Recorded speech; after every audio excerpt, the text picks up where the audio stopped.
All right, hello everyone. Welcome to the stream. It's a beautiful, what is it? A Thursday morning here in California, but we're going to be streaming the 3D printing industry event happening in all the way across the world in the UK. So it's 6 in the evening over there, and we're just going to get right into interviews before the event starts. So let's go ahead and zoom in our first guest. All right. So joining us on screen here, we have Michael Patch, and he's the editor-in-chief of 3D Printing Industry. So hello, Michael. How are you doing? That's great. Thank you so much for joining us. It must be an exciting night for you guys over there.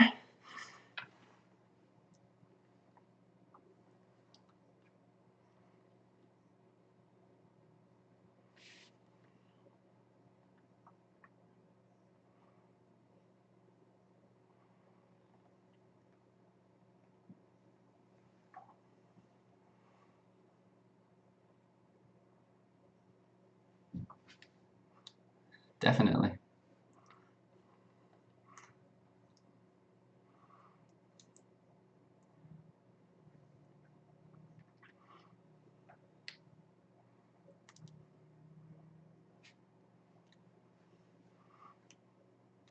Excellent. Unfortunately, I haven't been able to visit yet, but hopefully someday soon, maybe next year for this event.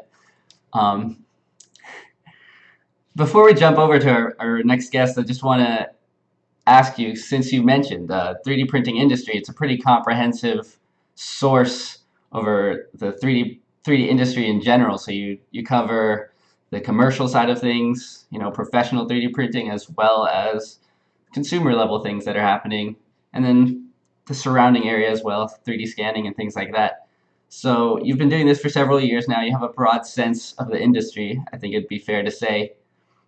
So I'm just curious what you think about how the 3D industry has developed, what you're most excited about looking forward, maybe.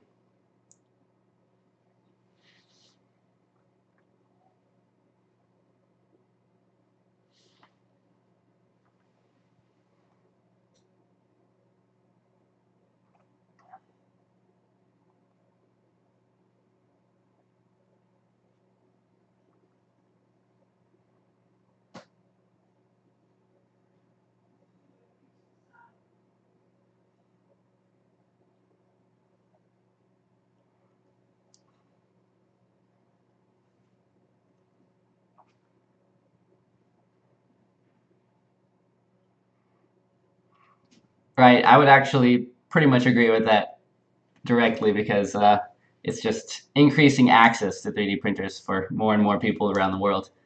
It's pretty awesome. I know I've got a lot of viewers watching this channel who are just getting interested in 3D printing. They might not even own a machine yet, but it's getting more and more accessible for them. So it's a really exciting time.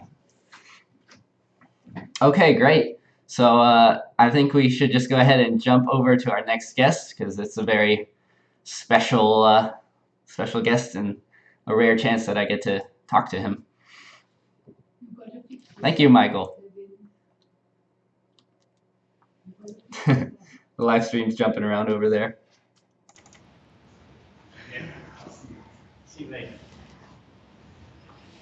Oh, was the sound? The sound was off on that one. I'm so sorry, Michael, but we've got the sound on, and now we are greeted by Dr. Adrian Boyer. Am I saying that right? Yes, you're saying it absolutely correct. All right. It's wonderful to meet you. Thank you so much for joining us. Pleasure to be here. Dr. Adrian Boyer here, for those of you who aren't aware, I would call you the father of RepRap. He basically started this whole RepRap project. Would you care to briefly explain that to our viewers if you're not tired of doing that already? It's famous in the, well, I shouldn't claim fame, but it's noted in the world of 3D printing because it was the introduction of the first low-cost 3D printers. But I didn't actually set out to get involved very much in 3D printing at all. I wanted to make a machine that copied itself, self-replicating machine. And I chose 3D printing as the technology to use to do that, because 3D printing is the most sophisticated manufacturing technology that we've come up with yet. So almost as a byproduct to the desire to make a self-replicating manufacturing machine, which is what RepRap is, it's a 3D printer that prints itself, I also managed to produce 3D printers that were, quite literally, when the RepRap project first got going, 1/100th of the cost of the 3D printers that were on the market at that time. Typically, a 3D printer would then cost you $40,000. Typical RepRap, when they first came out, would cost about $400 to make.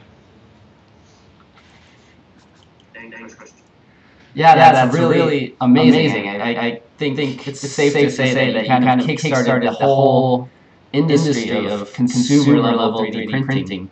Before that, it was strictly for large companies, and now it's pretty amazing how quickly things have changed since you first founded that project.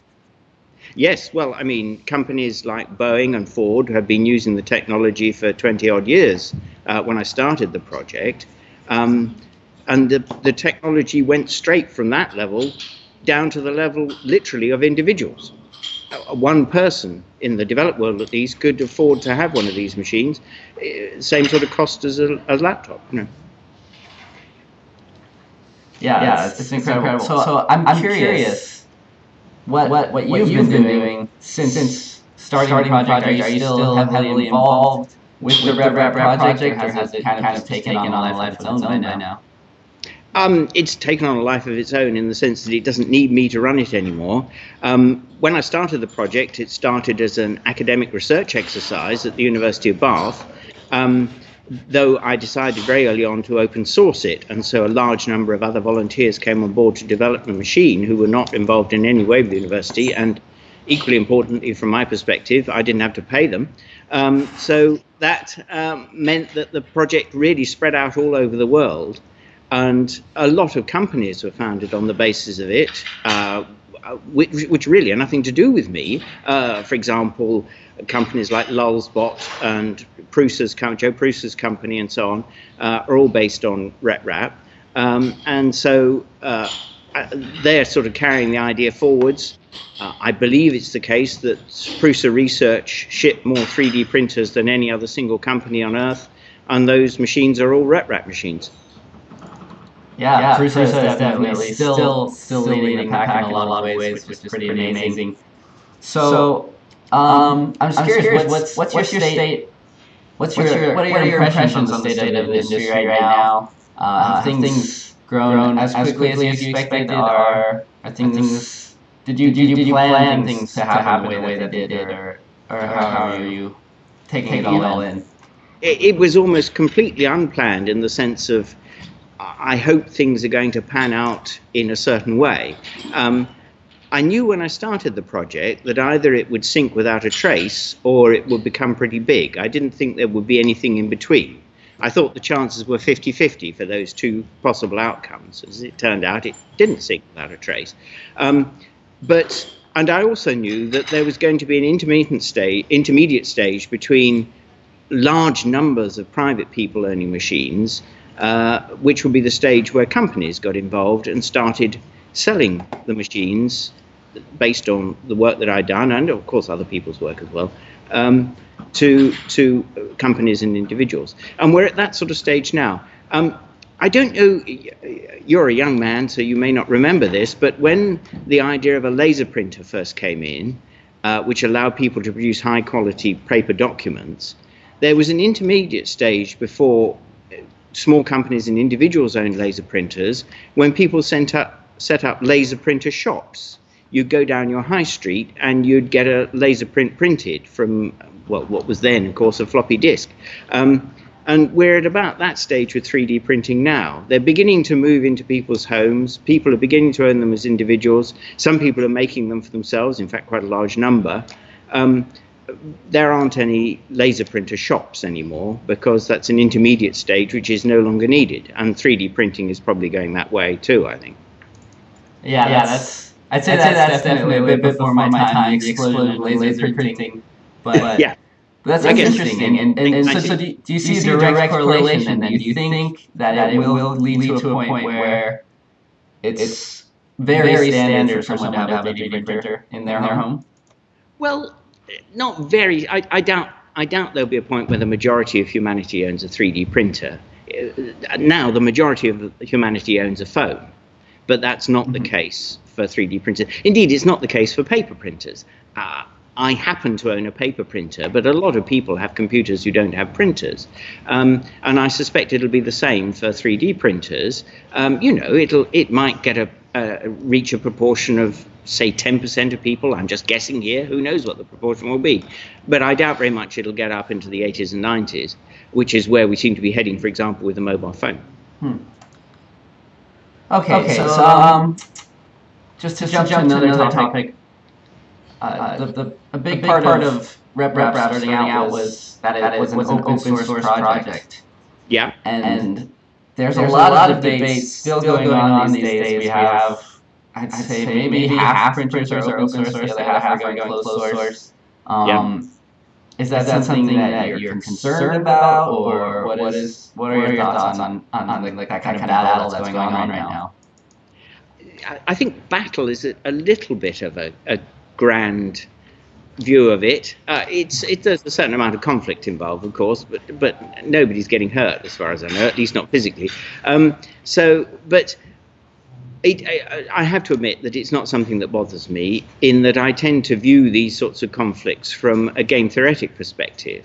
I say, let's look at these, consider them as two sorts of strategy, and look at the strategies from a neutral and dispassionate perspective. What is likely to be the outcome of those strategies? And if you look at the two strategies from the game theoretic perspective, they have strengths and weaknesses. The strength of the closed source industrial model is, of course, that you can scale it and you can increase the amount of profit that's available, increase the scale further. And it's the conventional model by which, for example, the Ford Motor Company grew into quite a large company. And they're dealing with proprietary objects. Their motor car designs are their own designs. But of course, nobody else makes Ford motor cars. The interesting thing about open source, of course, is that if you have an open source product, in principle at least, other people can make it.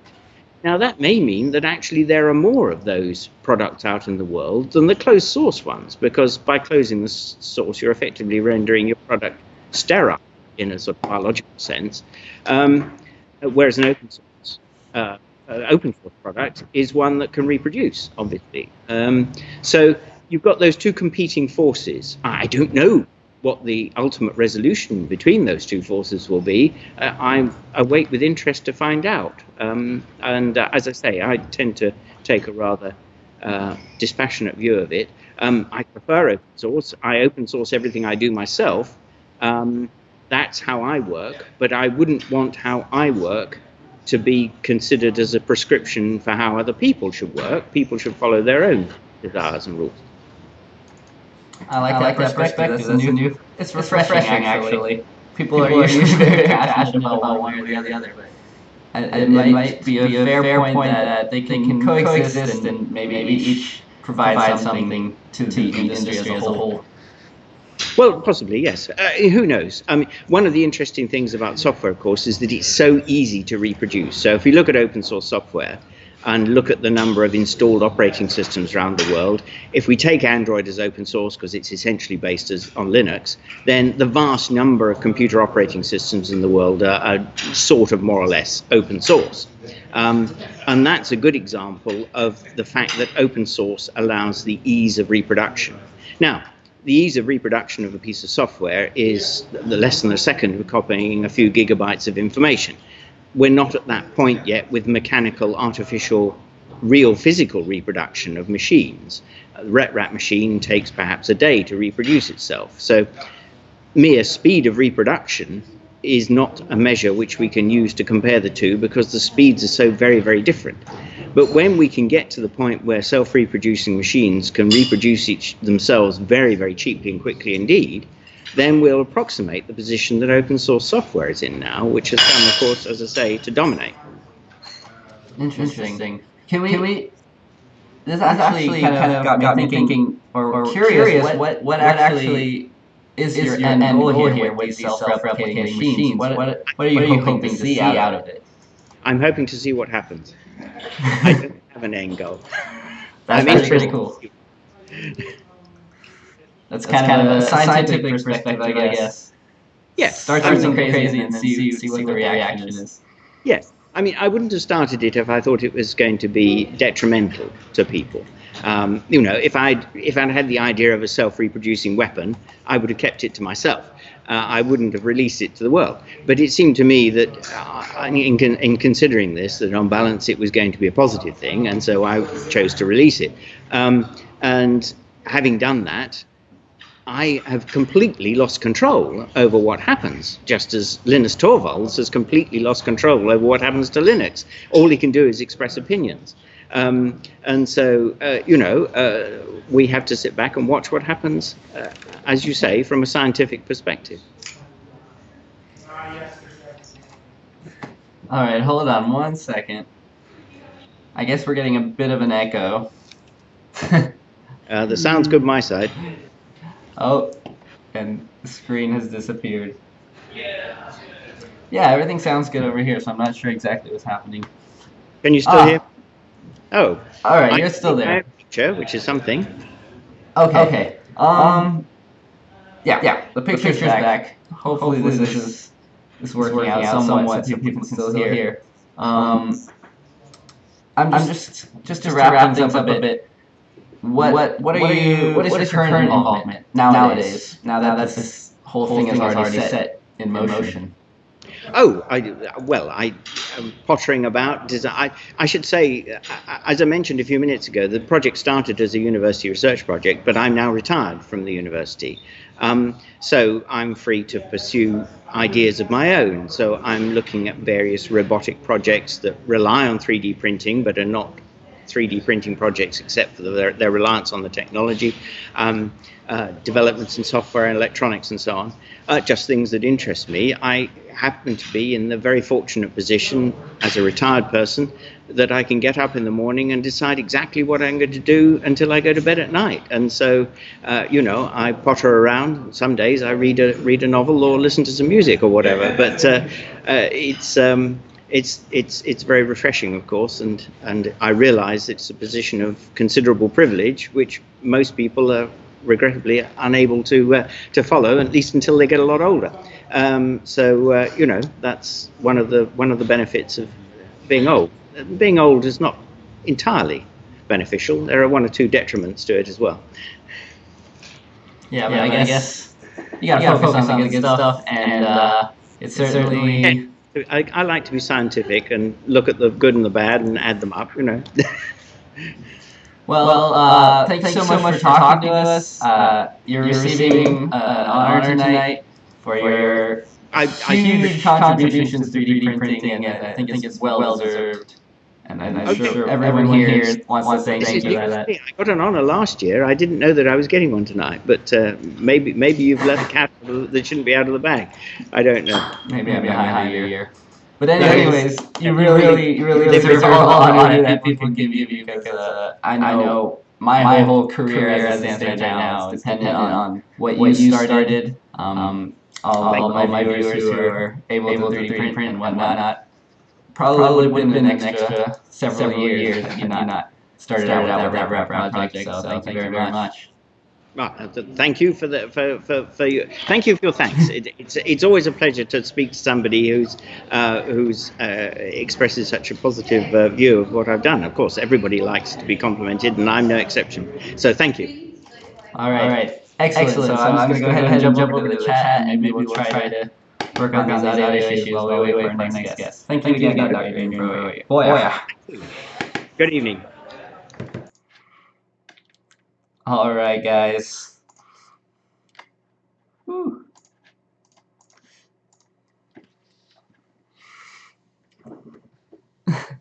Oh, do we have our next guest coming in already? All right. One moment. We're going to work on, I'm going to make sure the audio is working. All right. It seems okay when I'm. We're gonna work on it. I'm gonna make sure the audio is working. Okay, I can hear you just fine, and I will bring you onto the screen right now. All right, there you are. So, why don't you tell our guests here a little bit about yourself and your role within the 3D printing industry? Okay, so my name is Siert Winia. I'm the CTO of Ultimaker and also one of the founders. Um, my role within 3D printing is I really want to bring it to a higher level and make sure that 3D printing in the end is just a very normal thing. So people will actually use it within companies and in the future also in private homes, and that printers can actually make products. But that's still a long way to go. Great. Now, I'm curious. So, Ultimaker was founded, I think, about 7 years ago, if I got my information correct. That's right. Um, so, I guess it's not a very long time, but things have certainly changed within consumer 3D printing in that amount of time. Oh, definitely, yes. So, can you tell me a bit about how, why Ultimaker started at that moment, and maybe tell us about what your goal and focus was then, and whether or not it's evolved over time? Oh, sure. I'd like to tell about it. Well, the guy that you just interviewed, Mr. Boyer, is one of my greatest inspirations for starting 3D printing. I was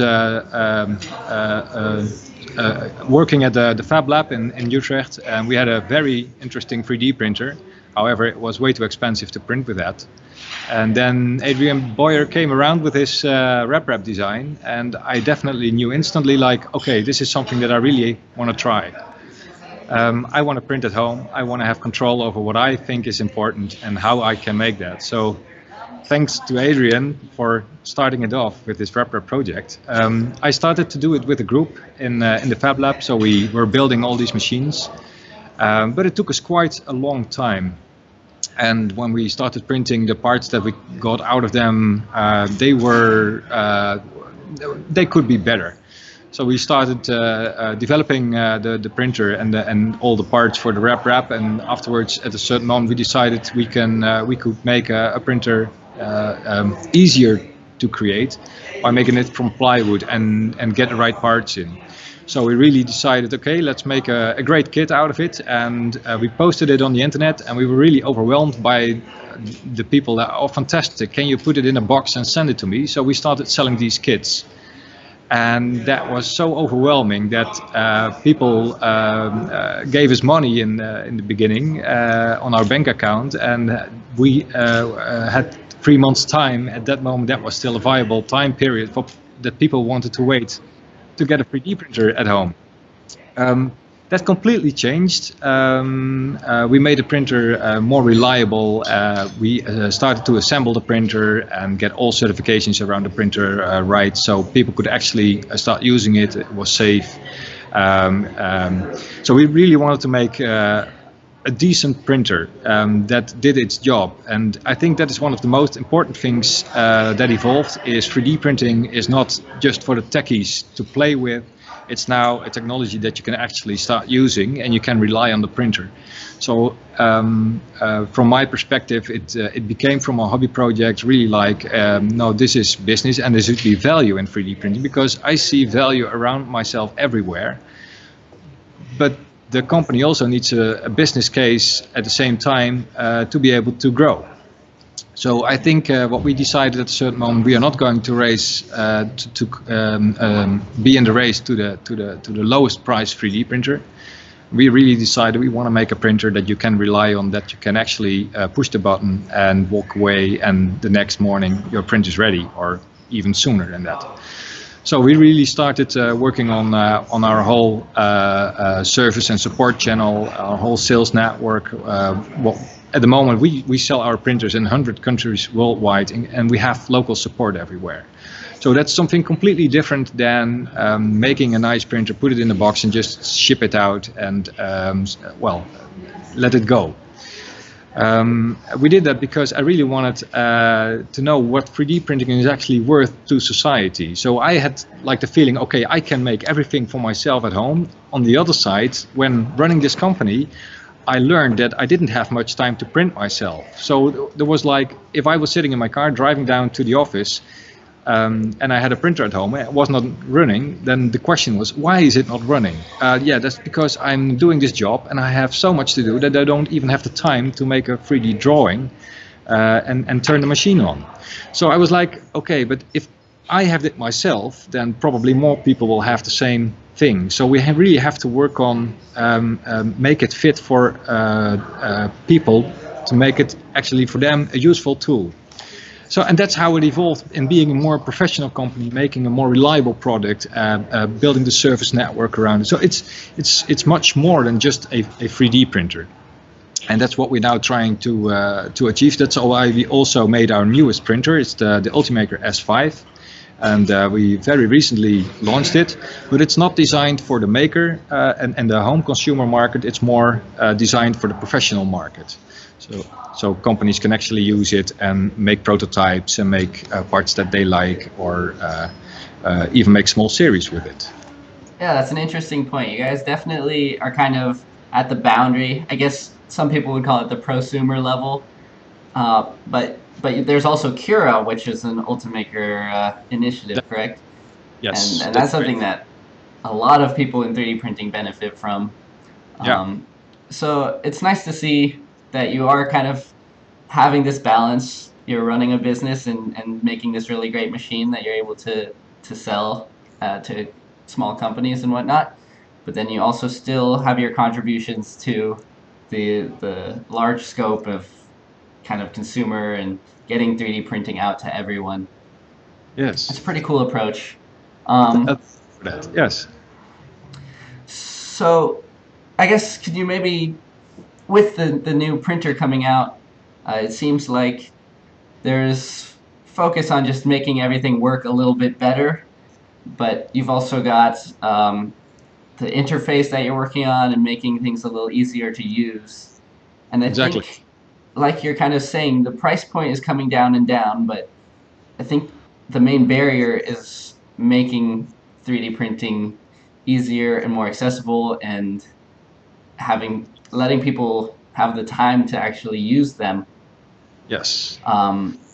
So what do you think has to happen next, or what is Ultimaker specifically trying to do to improve or to bring down that barrier to entry? What we can do and what we will do is make the printers even better and make them even more reliable and more accessible. What we will not do is create design software that is making it more easy. I think design software like the CAD solutions, that's to the companies that create CAD solutions. That's not our ballpark. I think we really have to focus, and our focus will be in the machines, and make the machines better and better over time, and make sure that they do what they're supposed to do. That is really what we're aiming for, and that is focusing more and more on the business-to-business side than on the side to the consumers, basically. Because for me, as when I look at it myself, if I use my 3D printer, I always print parts. As a consumer, I would like to have products and not parts, because if I have parts, that means that I have to do things afterwards. I have to assemble. So I think 3D printing technology should evolve even more, that you can really print complete products with it. And I think at the moment when 3D printers print products, they will become more and more interesting in really adding value to a consumer, basically. But there's still a lot of work to do to get there. So in the meantime, we have to find the right business cases to be able to let the company grow and make sure that we can work on that goal. Great. Okay, I actually want to maybe take a question from the audience. We had a user who wants to maybe get a bit more technical and know about the Yes. hot ends and how that developed from your early Ultimaker machines to what they've become now with a kind of more integrated, or I guess smart system. what we said in the beginning, I think, and I refer back to the rap era, there was like this search for one to rule them all, one nozzle to rule them all. That was great, but one day Adrian Boyer came along and he carried a reel of PLA in his hand, and he gave it to me and he said, like, well, just give it a try. It's something new, and maybe it's something interesting. We tried that material, but that really was very hard to print because it would get stuck in the printer everywhere. So my feeling was that if we could crack the problem of PLA sticking to everything, we really could make something that works for a lot of materials. So that's how we designed, and the first hot end, we designed it with a piece of PTFE inside, Teflon as it is called as well. And that really made the machine a lot better, so it didn't get stuck. The combination of the temperature zones inside the hot end, how they interact, evolved over time and resulted in what we have right now, which is what we call a print core. So in the Ultimaker 3 and the Ultimaker S5, we have print cores, and basically what you can do with them is, because we knew that the hot end was like, okay, if something gets stuck, it's probably there. Then we make it replaceable, and replaceable very quickly without tools, without anything. So you could just click out and click in a new one. As a consumer, I don't want to spend money, but when I'm running a business, I want a machine to run. So I want to make it, if there is any problem, I really want to fix it quickly and without hassle. So this is how it started to make it less hassle. The benefit of it is that we can swap nozzles and swap our print cores basically with different nozzle sizes very easily. Then we also decided, okay, the machine needs to know what is inside the printer, so we put an EEPROM on the print core, so the machine knows exactly what is inside the machine, and it can tell even all the way to Cura. So Cura knows what's inside the printer. So there you have a complete combination of the machine knows what's inside, and the machine will tell Cura. So Cura will use the right settings for the right print cores, and it even knows which reels are on the back. So it's less hassle basically. The machine will tell you if something is not going to work because you have the wrong configuration. So that's how we try to integrate everything together and make it more simple. Awesome, that's excellent, and I think that gives a nice little window into how much development has happened since starting out with the RepRap printers, how much there is to work on, because that's just one element of a 3D printer. So it's great that it's such a large industry, and Ultimaker is certainly heading a lot of that development. So I gotta thank you guys, and I hope you enjoy your night. We're gonna go ahead and move on to our next guest. So, okay, thank you very much for the interview. Thank you for joining us. Thank you. Okay, bye. See ya. Bye-bye. All right, guys. So to wrap it up, we're going to have one more interview. We're going to talk with a representative from Proto Labs, I believe. And then we can probably get ready for the event to begin. So let's jump right back into it. Time is running. All right. Hello there. Hello. I'm told you are from Proto Labs, but do you care to introduce yourself and tell us exactly what you do? Yes, of course. So I'm Daniel Cohn from Proto Labs, working in Germany, and are responsible for the European business of the 3D printing and the German facilities for Proto Labs. All right. For our viewers here, can you briefly tell us what Proto Labs does? What is your role? Yeah, let's start with that. Yeah, Proto Labs, in fact, is a digital manufacturer for CNC parts, injection molding parts, and 3D printing. And we grew, in fact, by being faster than the rest of the crowd. Yeah, we started with Industry 4.0 from the beginning. That's really our industry background. With injection molding, later we continued with CNC. And in 2014, Proto Labs started also with 3D printing in the US, and since 2016 with 3D printing in Europe. Great. Yeah, so like you said, Proto Labs existed, or rather it wasn't a 3D printing company to begin with, and even at this point, 3D printing is just a part of it. But considering that your company has that experience and kind of had 3D printing come into the company, could you tell us a bit about how 3D printing has changed prototyping in general, and how is it, or how would you rate its significance, I guess? Water for me? Just have something in my throat, so I need some water. Sorry. So how 3D printing, I think, has influenced, or when they started with it, it was, oh, I'll just wait for the water shortly.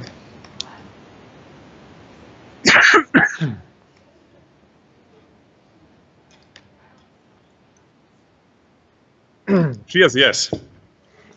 So in the beginning, 3D printing was called rapid prototyping in the early 1990s.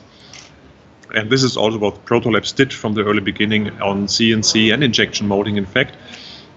But how has 3D printing really influenced the rapid or the prototyping at first? First of all, just to be fast. I think that was the first thing. To be really able to produce parts on the fly, send a file somewhere, produce the part, and go ahead. But in fact, I would say 3D printing has not only influenced rapid prototyping and prototyping by itself, but also the normal industry. Because in 3D printing, you can combine functions, you can build parts you cannot build otherwise. Due to the layer by layer construction of 3D printed parts, you can get channels into a part, you can combine functions by value engineering and so on. And that's really the area where 3D printing shines. If you just print a standard CNC part, then there's not much benefit for 3D printing. But if you combine functions, if you do a value engineering of a complex assembly, and then later on print that part as one part, you save storage area, you save speed, you get a better function in the end. And that's the reason 3D printing can, and I'm really sure, will revolutionize the whole industry in the end. Yeah. So that said, has Proto Labs, is it kind of more and more working on those kinds of end products, or are you still focused very much on the prototyping side of things? We are supporting our customers in all areas. So in the prototyping, because by nature most companies look into 3D printing for prototyping, but I see more and more companies also looking for end parts, especially in the metal area. When we really go for spare parts and medical parts, prosthetics, for example, you really go into production parts already in metal, and in some areas also in the plastic area. And this is where more and more customers look into it, but the majority, of course, is still prototyping at the moment. And I think the great thing is that the whole value chain Proto Labs offers is already by nature a digital one. This is how Proto Labs grew, and therefore the reason why Proto Labs fits so well into the 3D printing industry and community. I'm glad that you brought up the metal printers, because that's something that I'm at least becoming more aware of. I went to Form Labs last year, and half of the exhibition was just 3D printers for metal. Yes. Is that something that you're getting a lot more requests from companies, and do you see that being a big game changer in terms of 3D printing and the manufacturing industry? Yes, I'm absolutely convinced about that. And because you can get absolute durable parts in metal, the quality is as good and partly better as for just normal or conventional produced parts, because the material density can be higher for some materials, and you can produce parts you cannot produce in any other technology. And now the machine building industry starts to look really into metal. For several reasons. First, as I mentioned, to get value engineering into the machines and get more complex parts, but one part, and so save storage and logistic costs.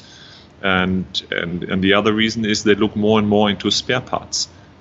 because at the moment they have to produce spare parts in a huge quantity somewhere and then store it all over the world. Yeah, with metal, they can also produce spare parts on demand. Yeah, or if you have an end-of-life product and maybe a tool is broken already, yeah, and you cannot build them with the injection molding or whatever because the tool is not there any longer. For trains, for example, the train has been built 30, 40 years in the past. It's no problem to reproduce just a single part for absolute acceptable costs, because you only need 1 to 5 parts maybe, and not 10,000s like in the beginning when you started the product, decades ago maybe. Yeah. So, okay, I agree. That's definitely exciting. Yeah. I'm wondering if you have any other technology, whether it's 3D printing a certain material or just something completely different, something else that's maybe developing that you see growing into something that we should know about, maybe. Yeah, I think one important part are new materials. Yeah. If you go for new materials, like let's say in metal again, Inconel can be used in the aerospace industry. Yeah, so that will be a changer in the near future. It's already available. In the plastics area, you have more filled materials, glass sphere filled materials, mineral filled materials. So you have a high robustness of the parts in the end. Yeah, or flame retardant parts you might use in airplanes or trains in the near future. And this is all heading towards spare part supplies. But as I mentioned, the real game changer for 3D printing is when you combine functions. And I know a case of a aeroplane engine, where a company used 380 a part from the turbine with 380 single pieces, and they achieved to get all these pieces into one printed part, into one metal printed part. And that's a huge benefit. All the channels inside the part is more effective in the end. It's more efficient. Yeah, fuel efficiency is higher because it's way lighter, and you don't need to store 380 single parts. You have one part in the end you produce by 3D printing, and I think that's a huge game changer for the industry. And the applications are so broad here in all industry, from medical over aerospace, automotive, and machine building companies. And if you then look, if you're asking for game changers, at the moment, quantity is sometimes an issue. If you need high quantities, of course, the process is not that fast. There are technologies coming where you have a jet binding functions, where you produce green parts and then you have to sinter them in the oven. Here you can produce also high quantity parts, and it's in the beta testing. These machines, from certain, you've heard of them, of course, like Desktop Metal. And if this is really, really mature for serial products, that will be the next huge step for additive manufacturing. Excellent. Thank you so much. That's definitely very interesting. I think we're going to go ahead and start preparing for the main event. So thank you so much for joining us, Daniel. Vielen Dank. You're welcome. So I have to show this great award. Yes. And this shows greatly, camera is more there. This shows greatly how complex the parts can be. And this is just the award made of watershed material, so nice, very nice, transparent and very accurate material. And this is something our designer here from London made, and we produced it in our facility in Munich for the award today. And if you look at the function and also the form inside of the part, there's no technology worldwide you can produce such a part beside 3D printing. And I think that's a great thing in the end. That's really the great thing. You can do things you cannot do in any other technologies. And when a customer asks me, what can I do? And I say, normally, nearly everything you can imagine can be done. There's minor restrictions, as always in technology, but they are far lesser than in other technologies. Yeah, that's a beautiful trophy. Yeah, it's well designed. That's also a good point. I mean, the barriers of entry are getting reduced. Even for designing your own parts, you no longer have to learn all the different restraints and constrictions. You can pretty much create a model and guarantee that you can print it out in some way or another. The next generation of engineers will will benefit largely from that, because they grow up with this technology. They will use it to the extent. I'm absolutely sure about that one. Yeah, the mind is the limit now. Absolutely. Great. Great. Thank you so much for joining us. Thanks for your time. It was a pleasure to talk to you. Pleasure. See you. Bye. Bye. All right, guys. Hope you had fun with that. I thought it was super cool. I don't normally conduct interviews if it wasn't obvious, but that was really exciting to talk to those people who have been involved in 3D printing for longer than I have, that's for sure. All the way back to the inventor of RepRap, Adrian Boyer. It's like a tongue twister for me for some reason. Let's go ahead and look at the chat for a minute. The event should be starting any moment, but you know how live events go. You can't know for sure.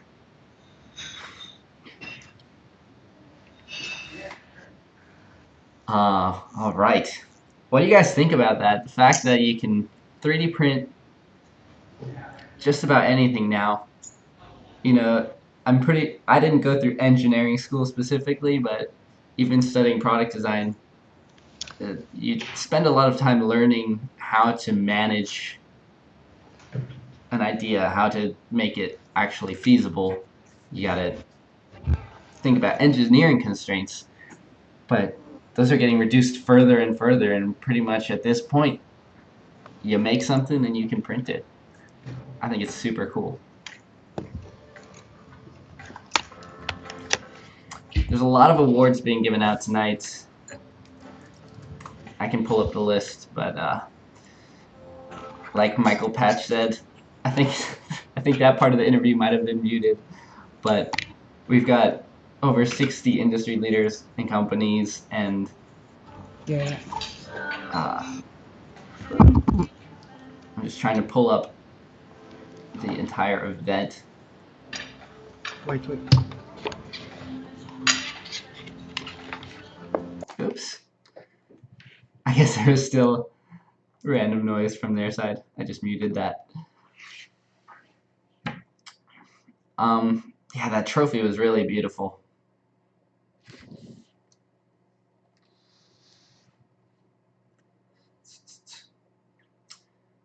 I'm having trouble finding the full list, but this award show it covers a lot of things. It basically goes from the fanciest, most professional printers to celebrating companies who have made it available to consumers. There's awards for people who are just promoting 3D printing. I was actually nominated for something, but I didn't push it or anything, so I'm not expecting much.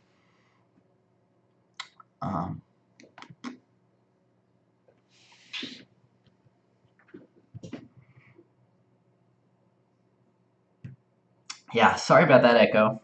I'm not sure what exactly was causing that, but somehow it magically got fixed halfway through that stream.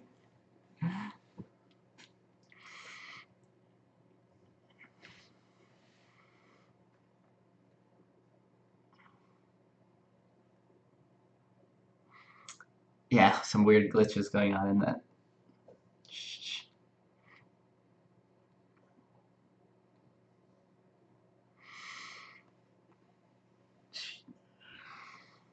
What were you guys talking about while I was interviewing? 3D printing chocolate?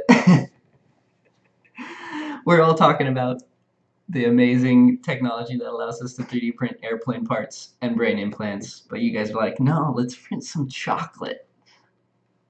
I mean, I should get on that, maybe.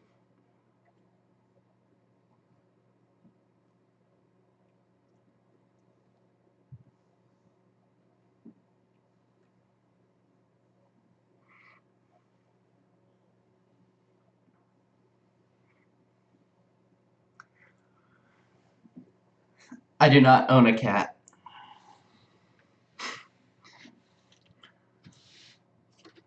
We have a lot of puzzle entries so far. It's super exciting. I wonder if I can pull them up, because there's some really cool stuff.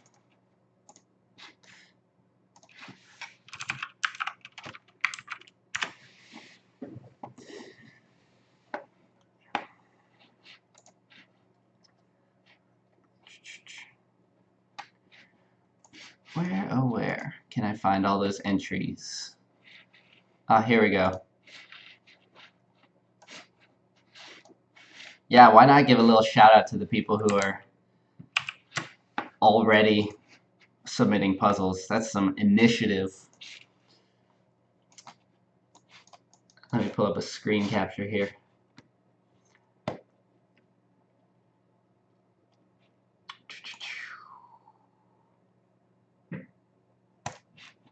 Cool. So here we go.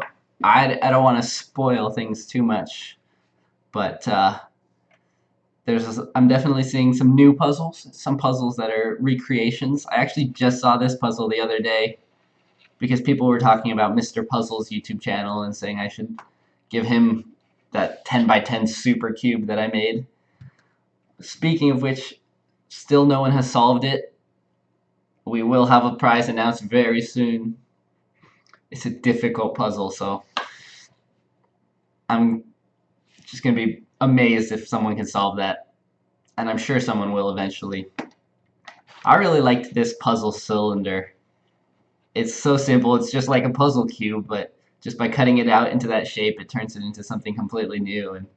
And the fact that it's rounded gives you some hints for assembling it too. So it's not completely visual. There's actually some function to it because you know that the rounded edges are going to be on the outside.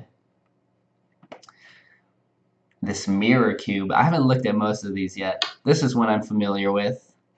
These are all like normally wood block puzzles, but now they can be 3D printed, which is super cool. They look like pretty easy prints. And this looks like a Rubik's Cube that you can attach. It's called a mirror cube, so I wonder if you stick mirrors onto it. I guess he hasn't yet, but that'd be awesome. We've got one of these puzzle tubes where you have to twist the tube and solve a puzzle, solve a maze that you can't see, which just sounds so difficult.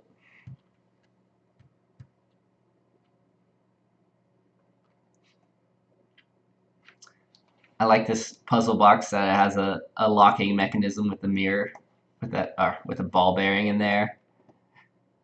A chocolate box puzzle, that's cute.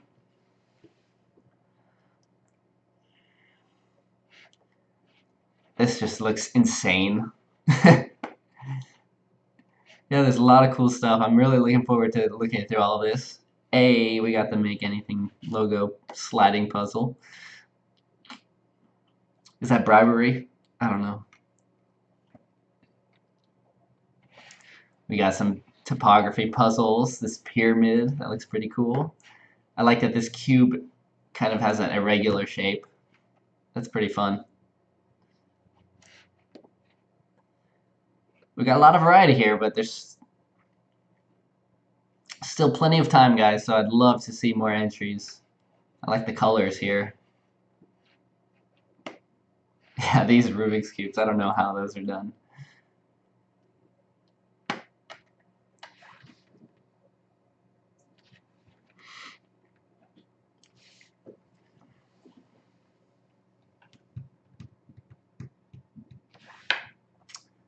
Build one 3D printer? I don't think I've seen that. A 3D printed bottle. Yeah, I've been wanting to do that for a while. Actually, what I want to do is 3D print, what's it called? Like a sand timer, but with the sand embedded in the print. You know, like added mid-print. So you got a little totally enclosed sand timer. That'd be cool. I ought to do that.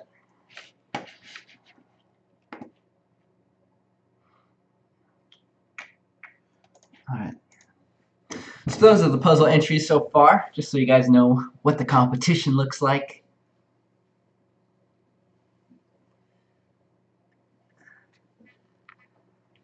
Yeah, transparent 3D printing. I want to get my hands on some of those materials that allow you to do transparent printing. I mean, obviously, resin is probably a better choice for making things that are super transparent, but there are some filaments out there that you can get pretty clear, especially if you put like an epoxy coating on top of the print that smooths out the layer lines. You can get cool stuff like that.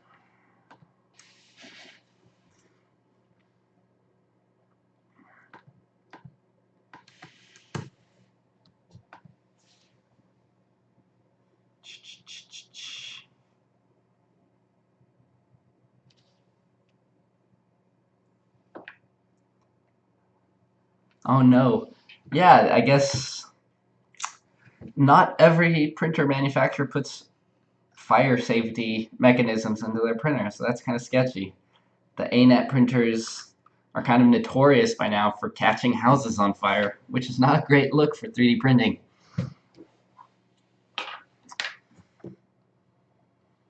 Ooh, I should have had one earbud from the start. I've probably been screaming.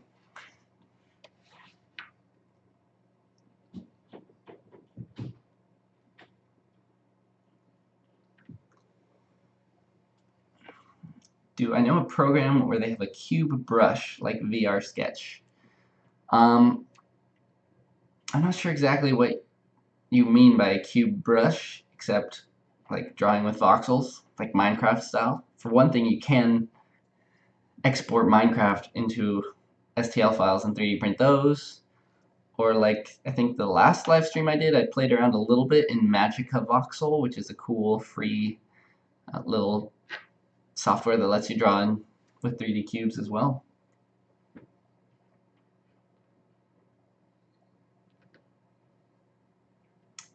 Yeah, I actually had a printer that could have caught on fire. I'm not sure if it had the safeguards, but I caught it with the that little heat block slipped out, and I guess that's usually or often the case is the heating unit, the screw can come out that's holding it into the heat block because I mean printers are just shaking violently all the time. So I've had a lot of printers with screws just rattling loose over time. It's a little bit scary, especially when it's the heat unit, and that part's even more difficult because every time it heats up, it expands and contracts when it cools down. So that little heat cartridge can fall out, and if there's not a software temperature control or a MOSFET, they can just keep getting hotter and hotter, and it'll melt through just about anything. It's scary. So make sure to buy printers that are safe.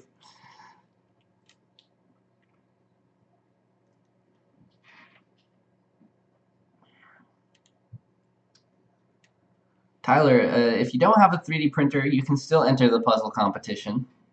It would be nice if you could render it somehow, even if it's just like a screenshot from the Fusion 360 rendering option, or if you're able to use a nice renderer and get a cool image of the puzzle so we get an idea of what it looks like. That's enough. You don't have to have a 3D printer in order to enter the competition, because I want people to be able to win a 3D printer who don't already have one. That'd be awesome. But do make sure that it's got tolerances. Make sure that if you printed it out, it would actually fit together.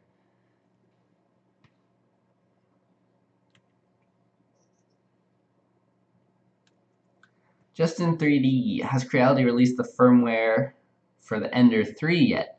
I'm not sure, but I might be getting the Ender 3 soon, and that's definitely a point worth raising. I'm not sure if it has any like proprietary or innovative stuff. The big deal about the CR10S was that it had certain modifications that could benefit the community, like the power resume function being built into the firmware.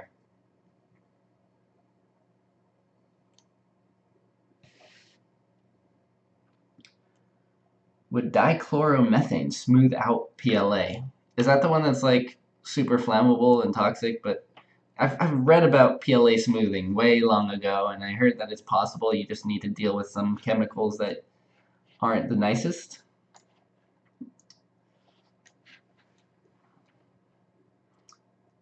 Hey, we can actually do a quick little peek into the event right now. It might be fun. They're all just having dinner. Let's peep in. Hey, look at all these 3D printing industry leaders. Does anyone recognize faces? I don't know if they want me to be spying on them. But who knows, something funny might happen and that'll be fun. Wow, look at that room. We got a lot of people there. Stage is up there on the left. So hopefully once the event starts, we'll have a nice view of the stage and we'll be able to watch everyone receiving their awards for their contributions to 3D printing.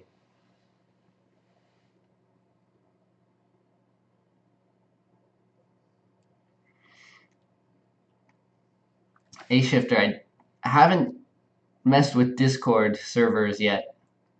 There's just so many different forms of social media and stuff. I'm always hesitant to join something else, but a lot of people have been suggesting Discord, so maybe I'll check it out.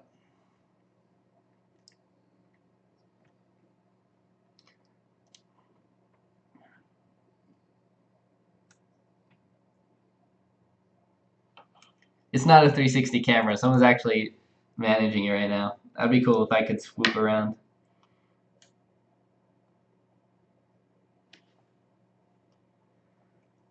K. Pertula, I wonder if there is a program for 3D printers that does natural calculations for most effective and strong bounding or bonding. Yeah, I was thinking about that the other day. Like, once we have supercomputers that can just do rapid calculations, they can probably make a slicer that goes through a bunch of different scenarios and figures out really the best way to slice something.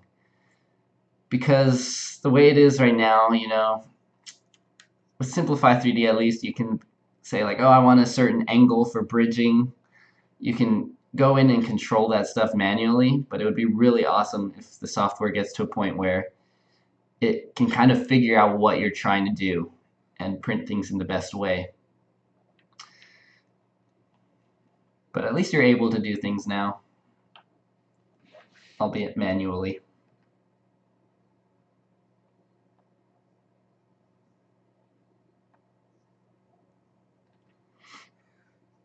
Yeah, I'll check out Discord. I mean, right now I've got my Make Anything subreddit, which is kind of the Make Anything community network, as I call it.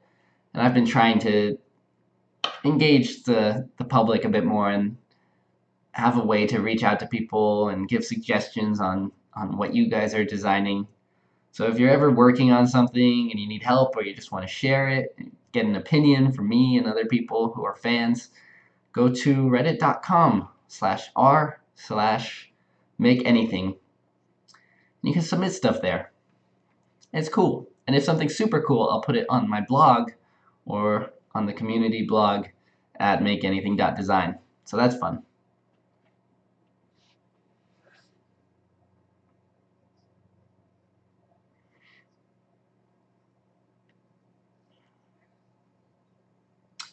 Oh, that Dex, the brush where I'm drawing with a cube, that was Gravity Sketch. I don't think I've had another VR sculpting software that allows you to do quite the same thing.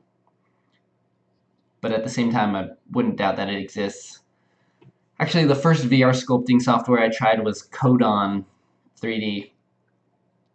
It was in beta, and I think it still is, so it was crashing all the time, but it had a pretty cool kind of voxel style drawing option. But it was more like Minecraft, where the cubes go side by side and they would also smooth out a little bit. If you guys want to learn more about VR sculpting, a fellow with a YouTube channel, Maker Tales, he has started a series where he kind of goes through all the different VR sculpting options. He's pretty active on that Make Anything subreddit, so shout out to Maker Tales. Yeah, and his little series on different VR software is cool. It's making me consider Masterpiece VR, which is another application, but I think it's like $60 or something. I don't know. Flopsy, am I going to team up with other YouTubers? At some point, I probably will. Yeah. My excuse is always just that I have so many ideas already that I need to get done. It's hard for me to branch out, but that would be fun.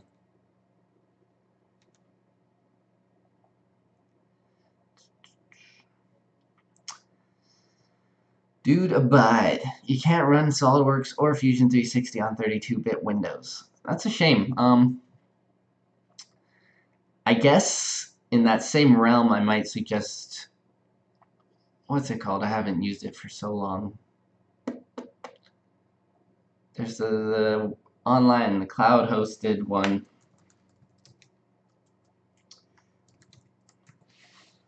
Let's see if I can find it. Onshape. Yeah. I never got too into onshape.com, but it seems like a pretty decent cloud-based CAD software. And Tinkercad is also web-based, but that's more simple.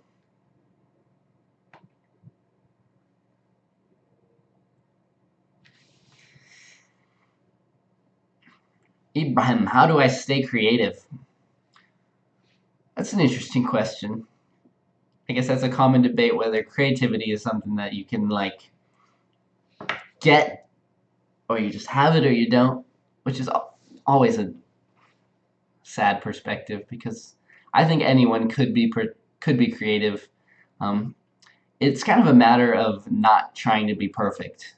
I think a lot of my creativity comes from my willingness to make mistakes and then looking at those mistakes and kind of trying to make them not mistakes. It's it's how I've always worked. Even thinking back to like when I was in high school and just drawing in my sketchbook, I always did my illustrations with just pen and paper, which forces you to deal with your mistakes. You can't just erase a mistake. So if you have a pen, if you're drawing something and you just have some weird line that goes way off there, I would challenge myself to turn that into part of the drawing and make it no longer a mistake. And by forcing myself to deal with things like that, I actually had to get creative and think of what it could be. So that was a fun creative exercise for me, I think. And whether that applies, I mean, obviously when you're modeling in Fusion 360 or something, it's really easy to go back and change things. But it might be a fun challenge to do like a no undo challenge. Maybe I should do that for a live stream. Just try to make something, and if I mess up, I have to keep going with it. I don't know how that would turn out, but I might have to get creative. Another easy way to, there's like a lot of strategies for being creative. I actually had a instructor in college who put out a book called Creative Strategies, and he goes through several of those kind of mental exercises that you can go through to force yourself to think creatively. So the one that immediately comes to mind, and the one I often do, is just the creative remix, where you take two completely different things, two different ideas, and then combine them in a way that's interesting. I remember my final for that creative strategies class. I actually one of the things that I was remixing was 3D printing combined with other things. So I had like 3D printing combined with food, and I did a pancake printer, and those are real by now. But I did 3D printing and waking up, and I think I had an alarm where it would wake you up in the morning with a completed 3D print, and that print would be your daily multivitamin, but it would be in a cute little form, so you'd be excited to wake up and see what shape your vitamin is, which is kind of silly, but hey, I'd want it. Oh, what was the other one? Oh, I did it. Everything that I kind of was thinking of back then exists now, which is pretty cool. There are companies, like pharmaceutical companies, are 3D printing medicine to get very specific doses. There's a pancake printer. My other one was clothing, combined clothing with 3D printing, and I had a machine that every time you press the button, it would print out a pair of socks with a different pattern. And I think there's knitting 3D printers too by now, so everything happens. What next? What next?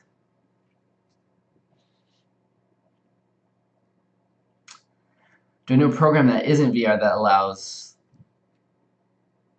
the cube brush. Not quite. It's hard to do that. I mean, as far as like clay modeling on a PC, ZBrush is the industry standard, I guess. And they probably have a cube brush, or there's a way to do a cube brush in ZBrush. Alright guys, the event is getting ready to begin. It's not quite starting yet, so I won't turn on their volume just yet. but soon enough we'll start, and I'll pop myself up to the corner. I'll still be around, and I'll be chatting with you guys, but we'll let them do their thing.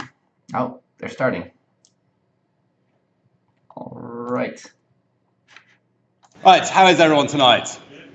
Let me know, guys, Yes. if the sound is all good. Okay, thank you very much for coming to London. I know it's terrible weather, raining as usual. We've got another big event this weekend as well, but I like to think this one's a little bit more sort of personal, more special. So we've got a lot of people who've travelled from across the world. We've also got the rest of the world joining us as well tonight. We've got through a streaming event on Devin Montez's Make Anything channel.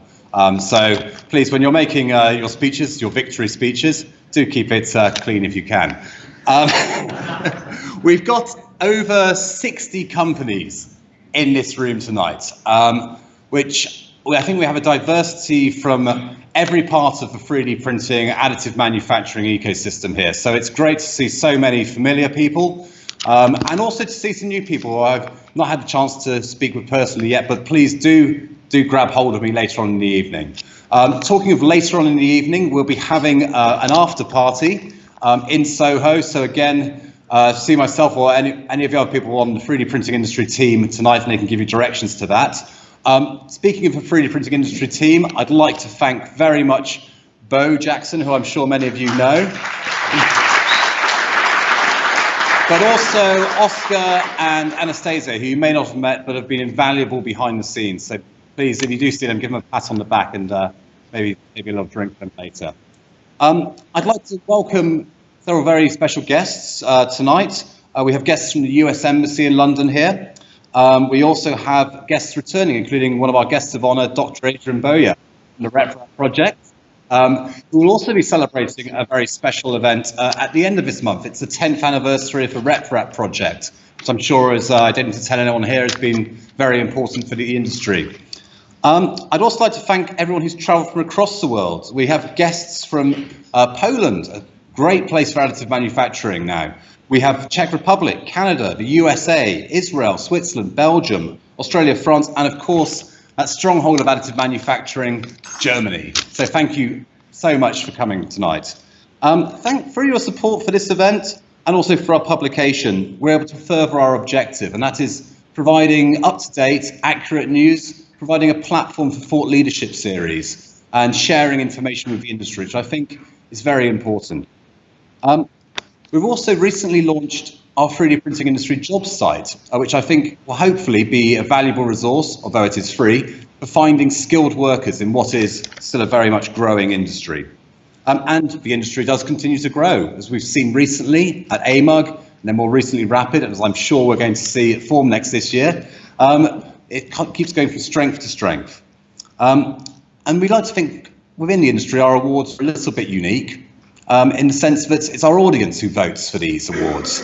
We don't have a committee, we have our readers. We like to think that they're very well informed about reading our publication, and they make the votes. So if you don't win, blame them. And finally, we are very grateful to Proto Labs for assisting us in manufacturing the beautiful trophies tonight, and of course the designer as well, Srufri Venkatesh, who designed this winning entry as part of a competition hosted in conjunction with My Mini Factory. So again, thank you on behalf of the team for attending. And on that note, let's begin the presentations with our first winner. So, first award goes for Innovation of the Year. And the fact that we had so many people in this category, I think really goes to show how the industry is still very much a young industry. It's still very fresh. This is one of the most popular categories of all in the awards. And let's see who won this. Ooh, someone's done a good job on licking these envelopes. The winner is Zar.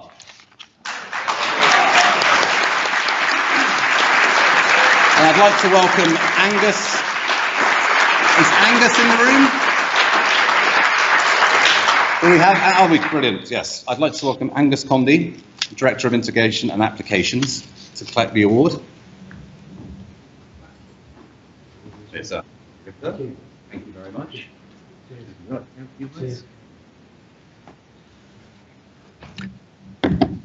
Wow, surprise.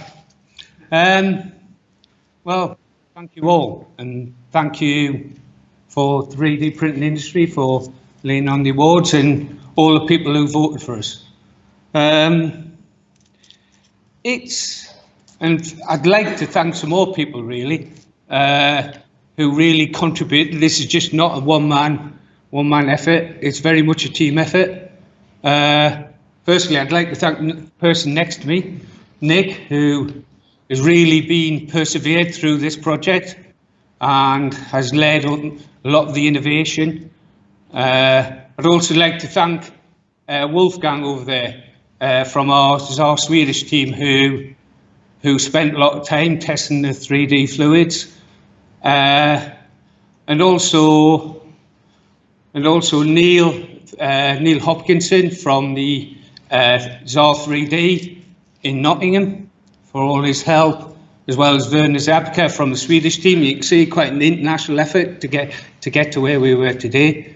And then finally, but not least, BASF, our materials partner, who really did help us get us where we are today. Really made a big contribution to winning this award. Like many innovations, we didn't start thinking about 3D printing, but highly down, we soon realized when we started printing UV curable fluids that it could make a huge difference. It could make a huge difference to 3D printing, and particularly addressing two of the key issues: productivity and the ability to produce robust materials.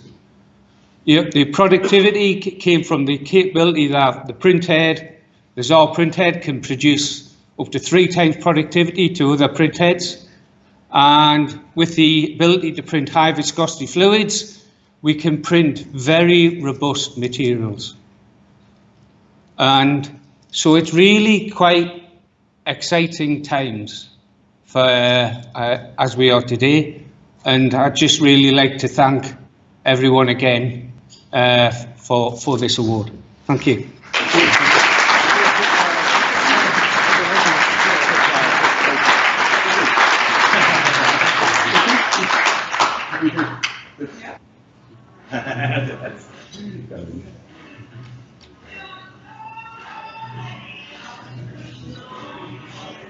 Thank you so much. All right. Yes, perfect.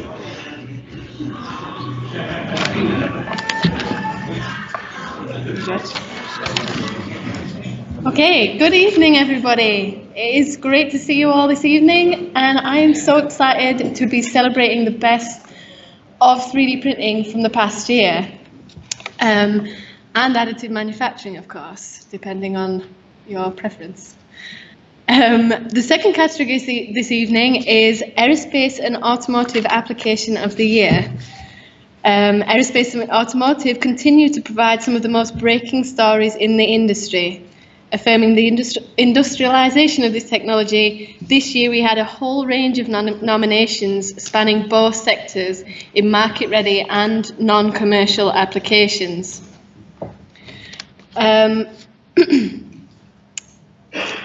However, the winner of Aerospace Automotive Application this year is Ultimaker, that provided Volkswagen Auto Europa with 3D printers to make tooling jigs and fixtures for the assembly line.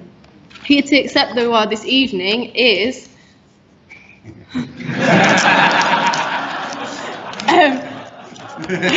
I actually have it written down. It's Sia Wijsner, CTO and co-founder of Ultimaker.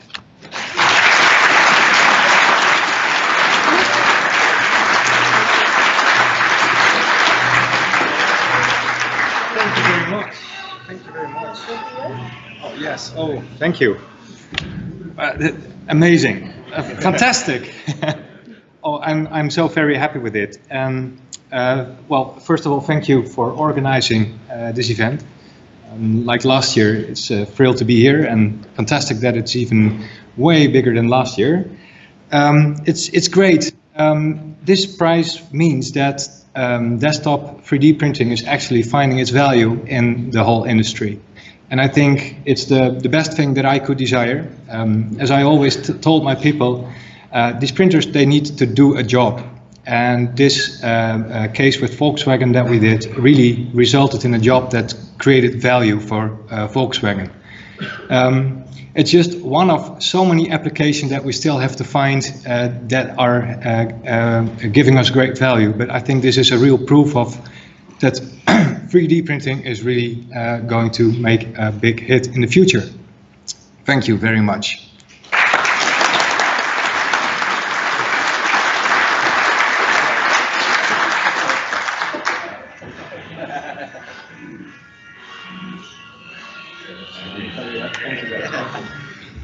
Okay, thank you. Our next category is a very important part of the additive manufacturing ecosystem. It is the 3D scanning, academic research team of the year.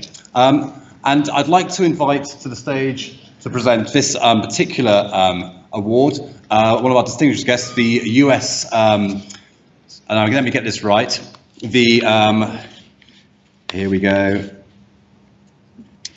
There we go. So, yes, Mahvesh Siddiqui, Science, Technology and Health Officer of the US Embassy in London, to the stage to present this important award that recognises the innovation and academic research that our industry is founded upon.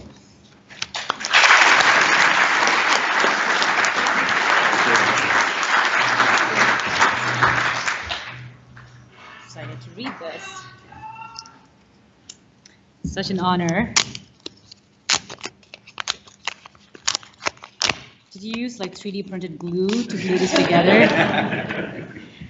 So it is the Center of Additive Manufacturing in Nottingham University. Heartiest congratulations to Phil Dickens, Professor of Manufacturing, the Faculty of Engineering, University of Nottingham.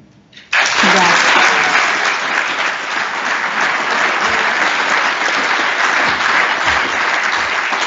Congratulations.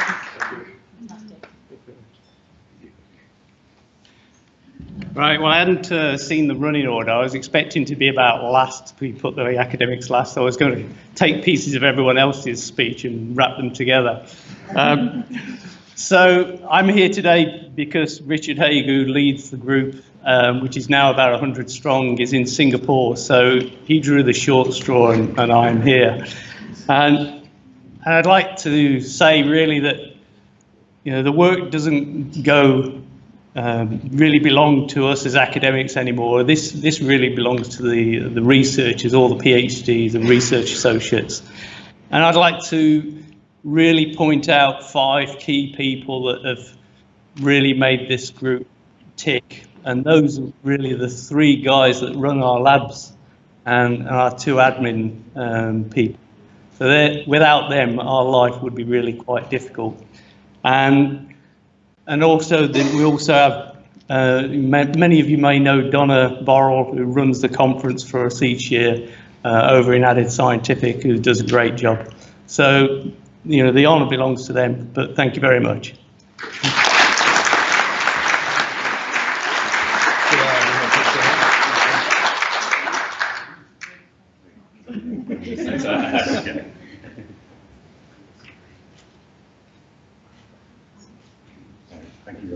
Thank you.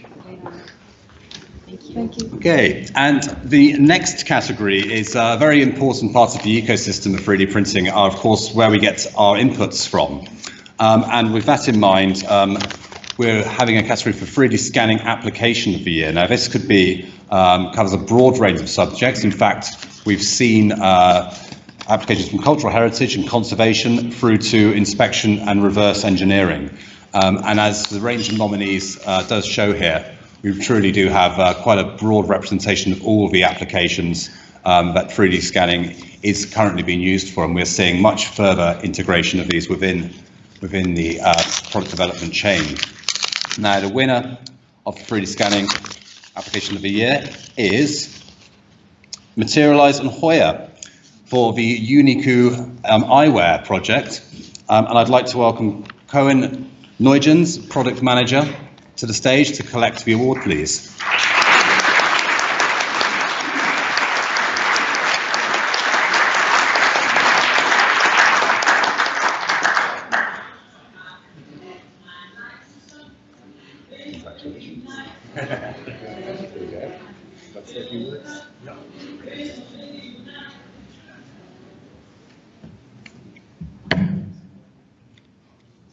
Right, good evening all. As already introduced, CAS nominated as scanning application of the year, but of course Unico is more than scanning application.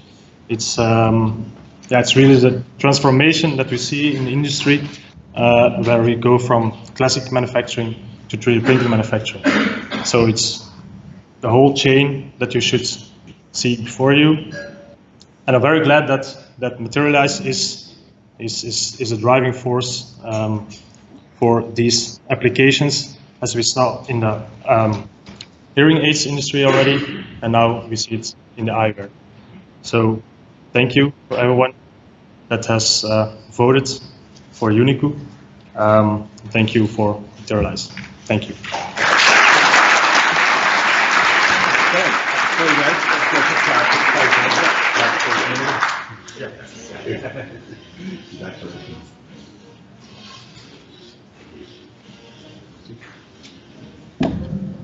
Hi again. I will try to get the envelopes right this time. So at this point in the evening, I would like to announce that it is creative use of 3D printing. In 3D printing, creativity is a strong point, and this year we had around 50 nominees in the category. As you can see some of them here, just the selection. The winner, however, is of Creative Use of 3D Printing 2018.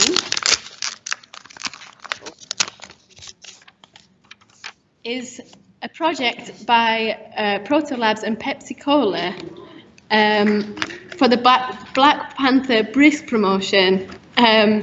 Accepting the award is Daniel Cohn, General Manager at Proto Labs Germany.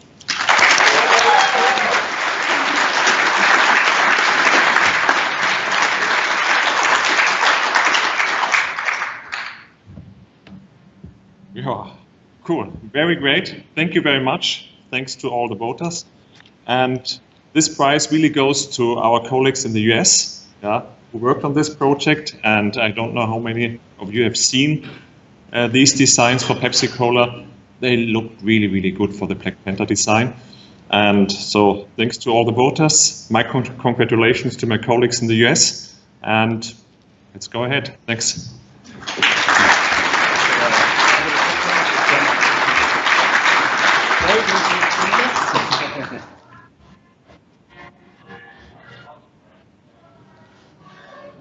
Thank you.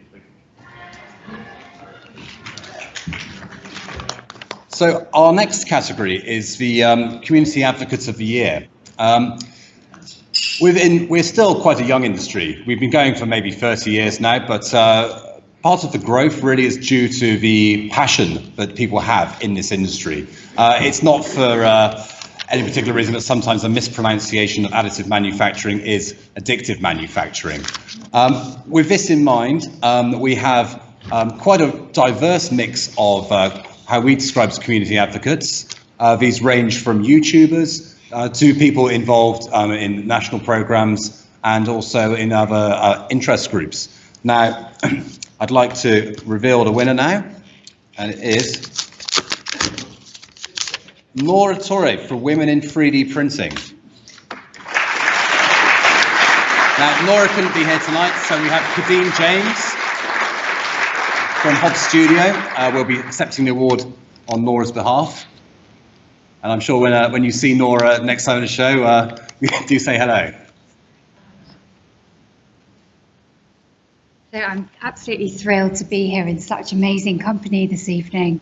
I'm accepting this award on behalf of Nora, who heads up the Women in 3D Printing initiative that's taking place all over the globe. And this award is on behalf of Nora and all of the amazing women working across the world of additive manufacturing. Here's to all of you this evening. Have a great one. Thank you.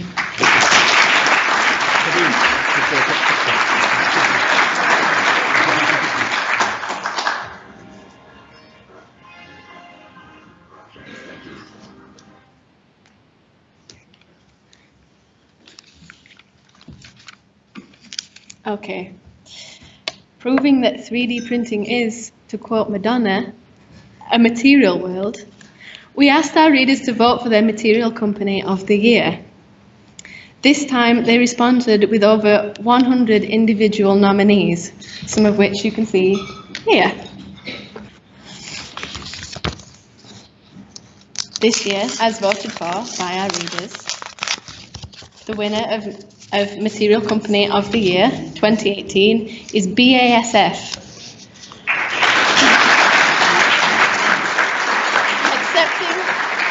Accepting the award this year is Dr. Darren Budd, Commercial Director of UK Ireland and BASF plc.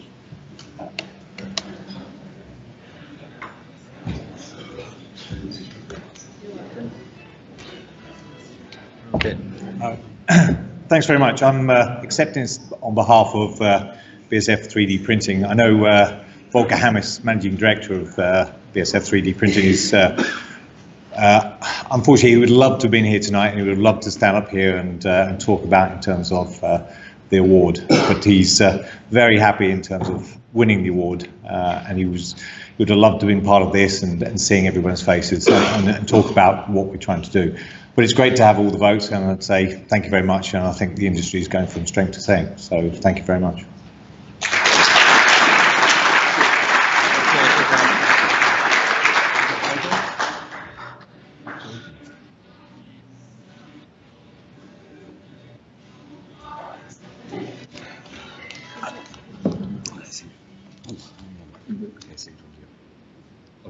So for our next category. Our next category, do we have Oscar? Oscar. There you are. Mr. Oscar is our sales representative if you haven't met him, and he's here to present OEM of the Year. Good evening, everyone. Thank you very much for coming down. So today I will present the award for Enterprise 3D Printer of the Year in the Metals category. And we've had over 30 companies nominated for this award this year, which shows the fantastic, promising growth in this industry, both from existing players and also welcoming new and innovative solutions into the industry. So without further ado, the award for Metal 3D Printer of the Year.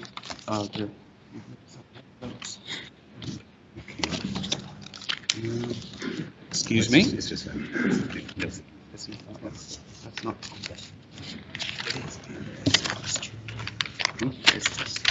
We're having a Deloitte Oscar moment here.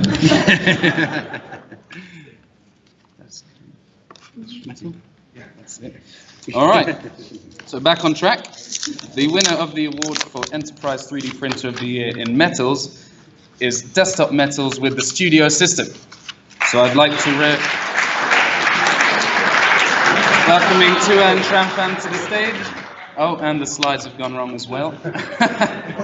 It is you to come up though. Sorry about this. So, right. Let's rewind that slightly. So, in fact, we'd like to invite Neil to collect the award for OEM of the Year, and then we'll get back to Tuan later.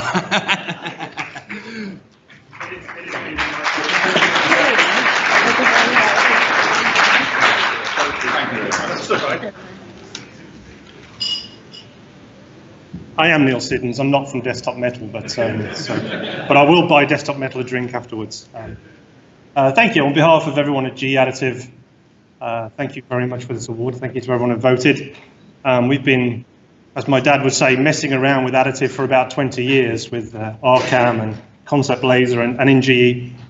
And when we started the business in 2016, our mission was to grow the industry and accelerate the growth of the industry. And hopefully we're starting to do that. And as the industry grows, hopefully everyone in this room grows with it. So that's the mission.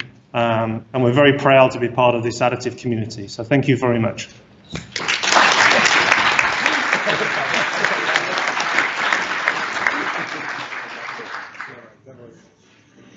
Thank you. Back on track, yeah. Thank you. Cheers. Right, yes.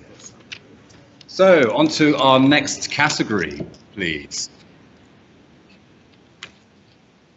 This category is, let's have a look, the Investor Professional Services of the Year.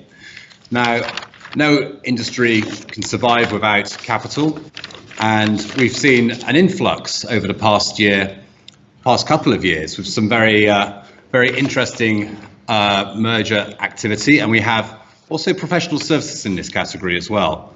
And we are now, obviously, as a maturing industry, certainly requiring more people to come in and to help customers to understand exactly where 3D printing can be applicable. And I'd like to announce the winner of this category this year is AM Ventures.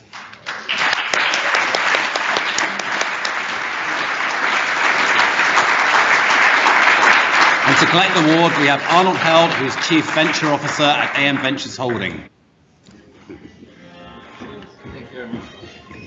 Congratulations. Thanks, Michael. Cheers. Thank you very much. It's a great honor to be up here. My name is Arnold Held. I'm a member of the executive board of AM Ventures. We're a strategic investor and proud owner of a portfolio of about 15, 16 companies in this stunning industry of ours. We started about 3.5 years ago, and we're a team of 12 people now. And well, this award means particularly much to us because it was awarded by you guys, by the experts on the passionate tech enthusiasts in the industry that is booming like crazy, and hardly anyone has ever seen something like this in the tech world before. So it makes us really proud to be part of this. There's three groups of people that I would like to give thanks to because it's very important. It's their success actually. First of all, it's my colleagues at AM Ventures. It's Johan, Hakan, Thomas, Katrin, Uli, another Thomas, Edmar, Alois, Philip, Stefan, Adrian, Daniel, and Alex. Thanks, guys. Without you, this wouldn't have been possible. Secondly, the other group is the entrepreneurs and their teams in which we are invested in. They have given us the opportunity to give them money, and they prove our trust with great success. And it's a pleasure to work with every one of these guys. And last but not least, certainly not least, big thanks to our families, to our partners, children, and our friends who always listen to our enthusiastic nerd stories and always have our back and support us in doing the jobs that we love in this great industry. Thanks.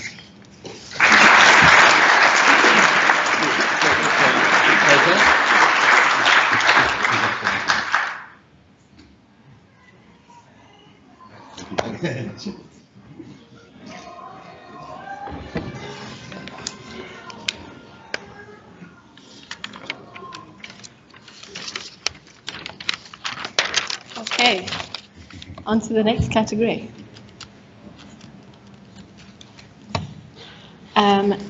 This is completing the 3D printing trifecta of hardware, materials, software. In this category is 3D Software of the Year. Had many, many nominees.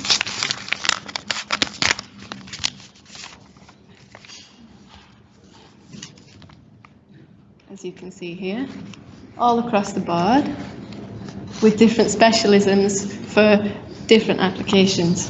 But the winner this year, I'm pleased to announce, coming back for the second year in a row, is Autodesk for their NetFab application. Please Frank, head of sales, is here to collect the award.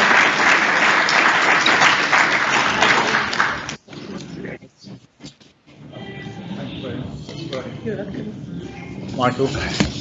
Thank you. Great, thank you very much.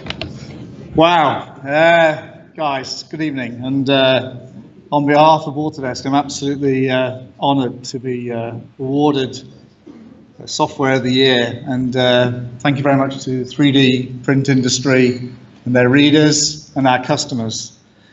And for those that don't know us, Autodesk are relatively late into the world of 3D printing and additive manufacturing, and we've been investing millions, and we see this industry growing in the next few years. And as one of the leading software companies around the world, we're certainly here. NetFab we see as being appreciated by thousands of our customers worldwide. And we'll continue to do that, from generative design through design for additive manufacturing through to finished part. And we certainly see the industry as an exciting one, and it's great to share the evening with so many people.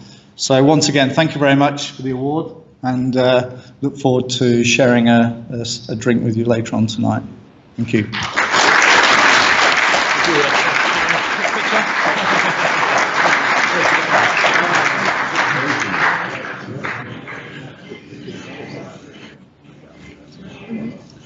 Okay, right, on to the next category. Right, so we should have the next category, which is very, for me, when I'm visiting companies, I think when you see the impact, the direct impact 3D printing can have on people's lives, it is in the medical, dental and healthcare sector. I've been fortunate enough, and so has Bo, to visit a number of companies where this is really changing people's lives. So in this category, it's very hotly contested. We have a large number of companies, but there can only be one winner tonight. And I'd like to announce that as 3D Systems for the Figure 4 and NextDent platform. And we have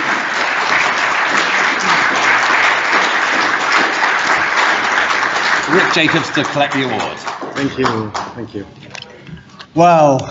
What a journey those last 10 years. So, ladies and gentlemen, thank you very much. I'm extremely delighted tonight that our NextDent 5100 solution was selected as the winner of this prestigious award. So thanks to you here, thanks to all the voters, thanks to the Michael and the organization and his team,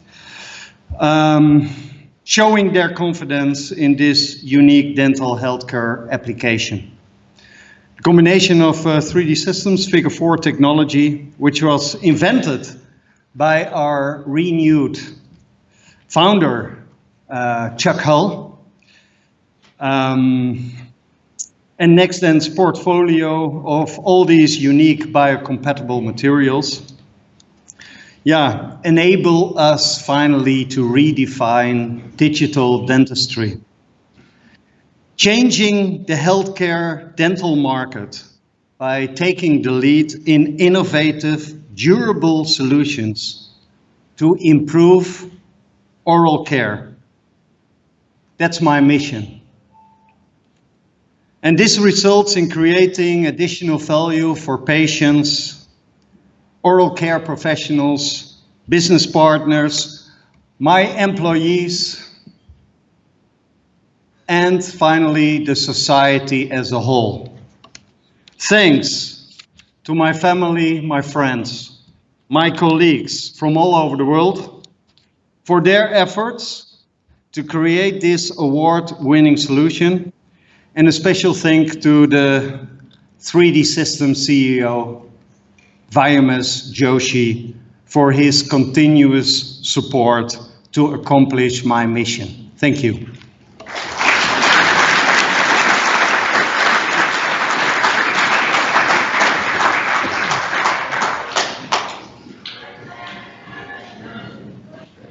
Thank you.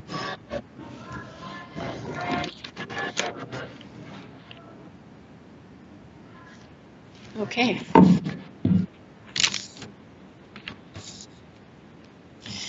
The next category this evening is Enterprise 3D Printer of the Year Polymers. And again, we have a few returns in this awards, in the nominations this year. Oh, we have them. 3D Systems, EOS, 3D Jans, Intamsys, Stratasys, Prodways, Asiga, HP, Markforged, and Nano Dimension. The winner this year, however, Enterprise 3D Printer of the Year, Polymers, is the Markforged Mark II. And accepting the award for the second year in a row is Graham Lindsay, Director, EMEA Channel Sales at Markforged.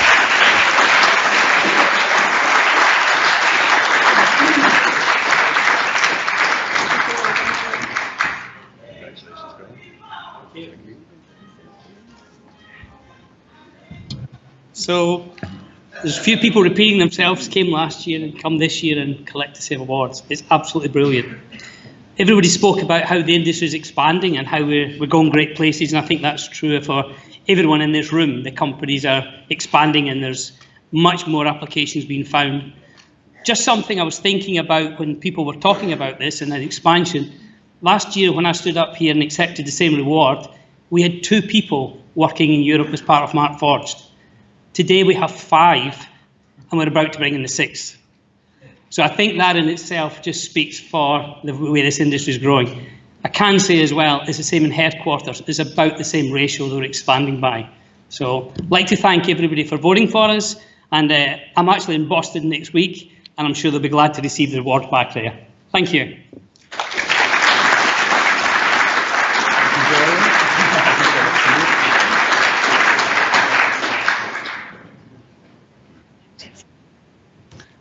Great, thank you, Graham. Okay, so on to our next category, which is OEM of the Year Personal or Desktop. Now, in this category again, we have a number of very great companies, all who are doing their own bit to really enhance the 3D printing experience for users and for the community here. And the winner this year of the OEM of the Year Personal is E3D Online. I'd like to welcome Sanjay and Joshua to the stage, please.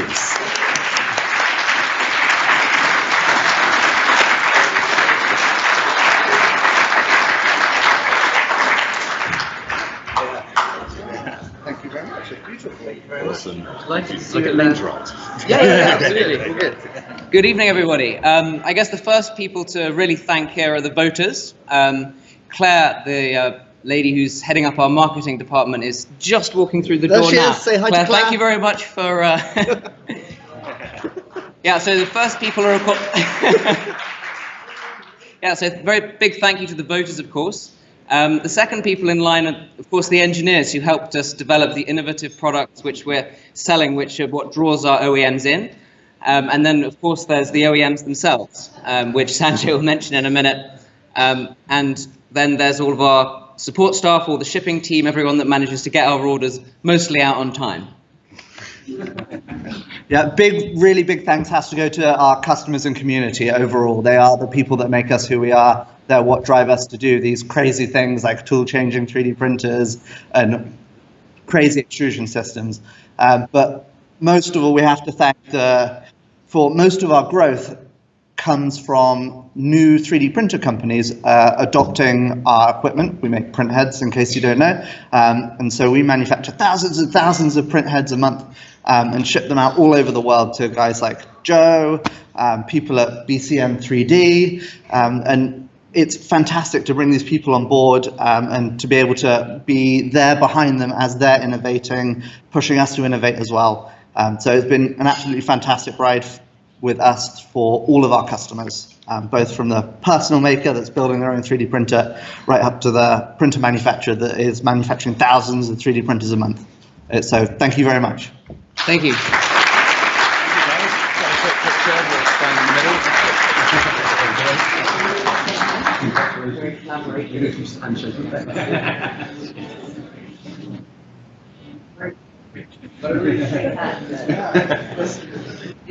Well, you have to leave now. Sorry. Yeah, sorry. Next people. Thank you so much. Hi again, everybody. On to the next category. For this category, it is Enterprise 3D Printer of the Year Metal. And to the stage, I would like to welcome the second guest of the evening. We'd like to welcome Bjorn Glass from Proto Labs, please, to present the award and also to say a few words about the event, please.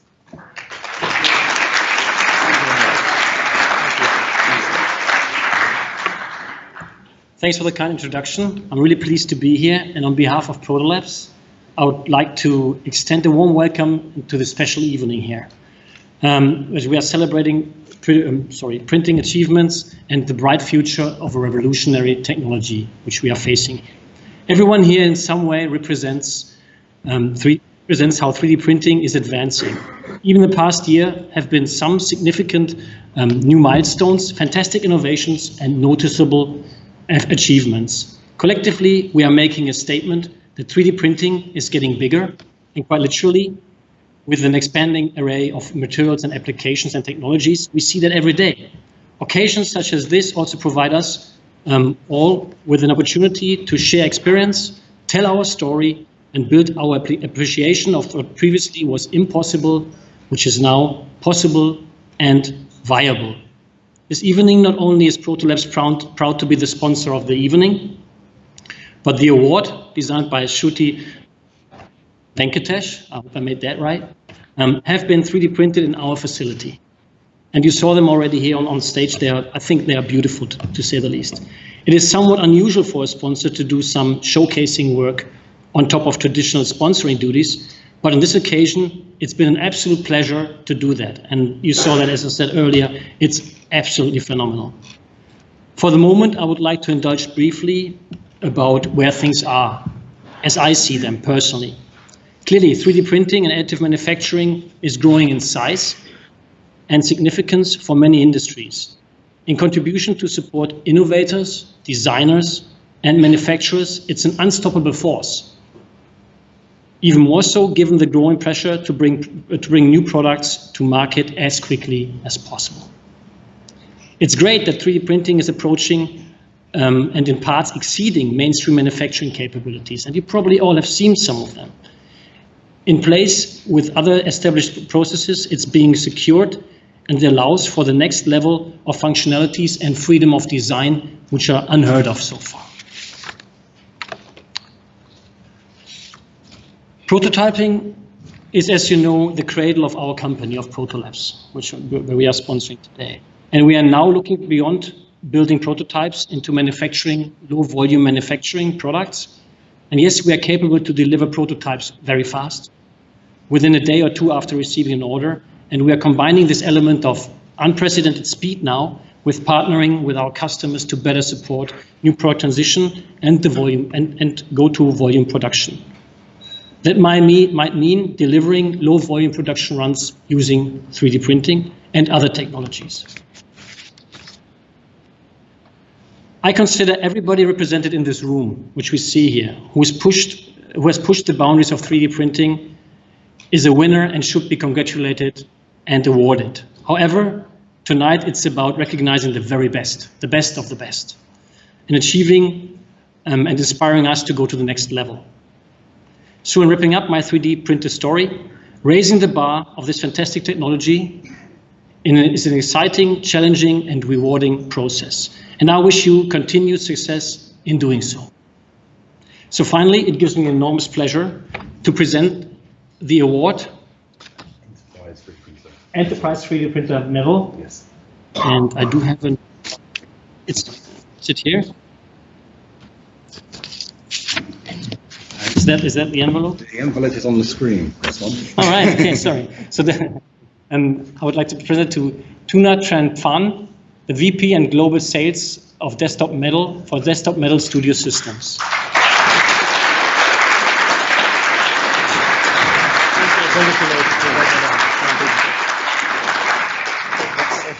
Okay.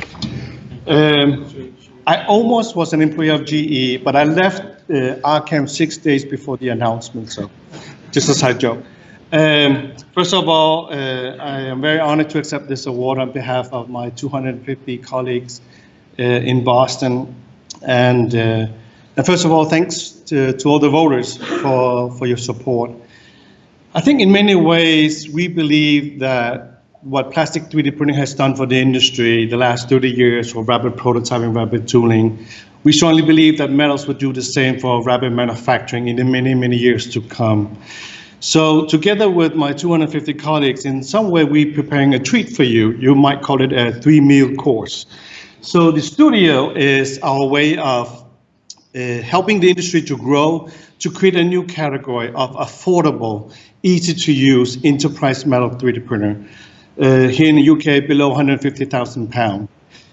Then the main course, which most prospects want to skip straight to the main course, is our DM production, where we believe that for metal 3D printing to grow to the next level, it needs to be faster, it needs to be more affordable, it needs to be more versatile in an open platform. So we're working hard on getting that ready. And to top it off with the dessert is our DM Live Pods. We also believe that for 3D printing to grow, you need hardware, software, materials. So in our way with DM Live Pods, is to push the boundaries of generative CAD design to enable more design for 3D printing. So more to come, and thanks to you guys, and we're honored to be part of such a great community, and it's growing a lot of new faces, and we are very pleased to be part of this. Thank you.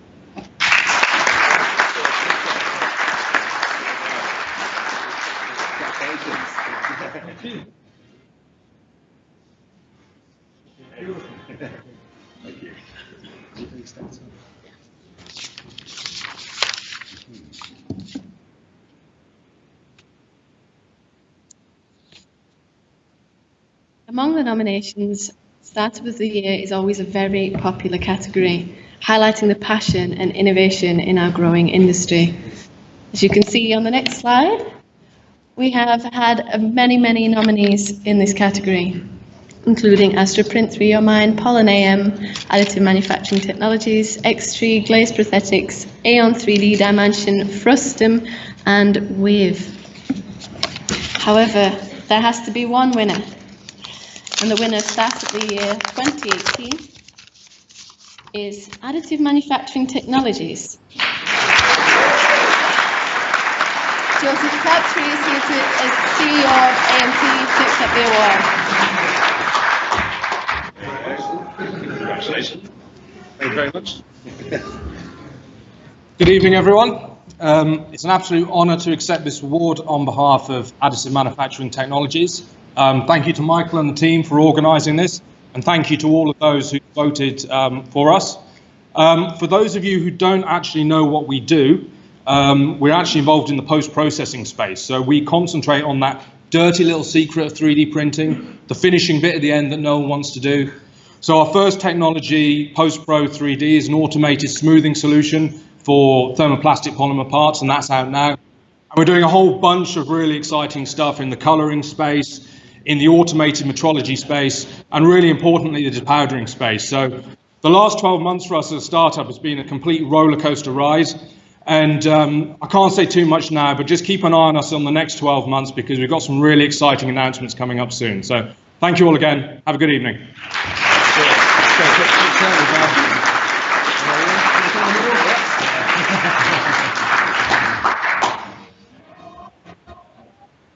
Thank you. Thank you. So this next category is slightly unlike the other categories in that we don't put this category to a vote.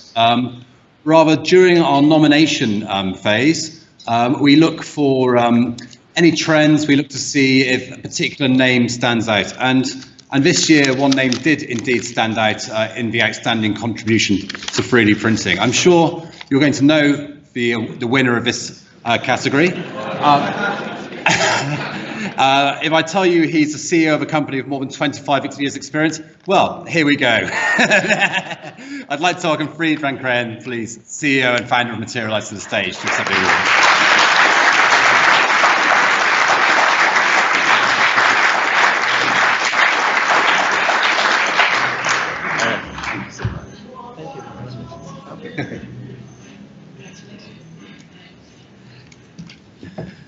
Well, good evening, everybody. I want to thank the entire team of 3D printing and all of you for this beautiful award.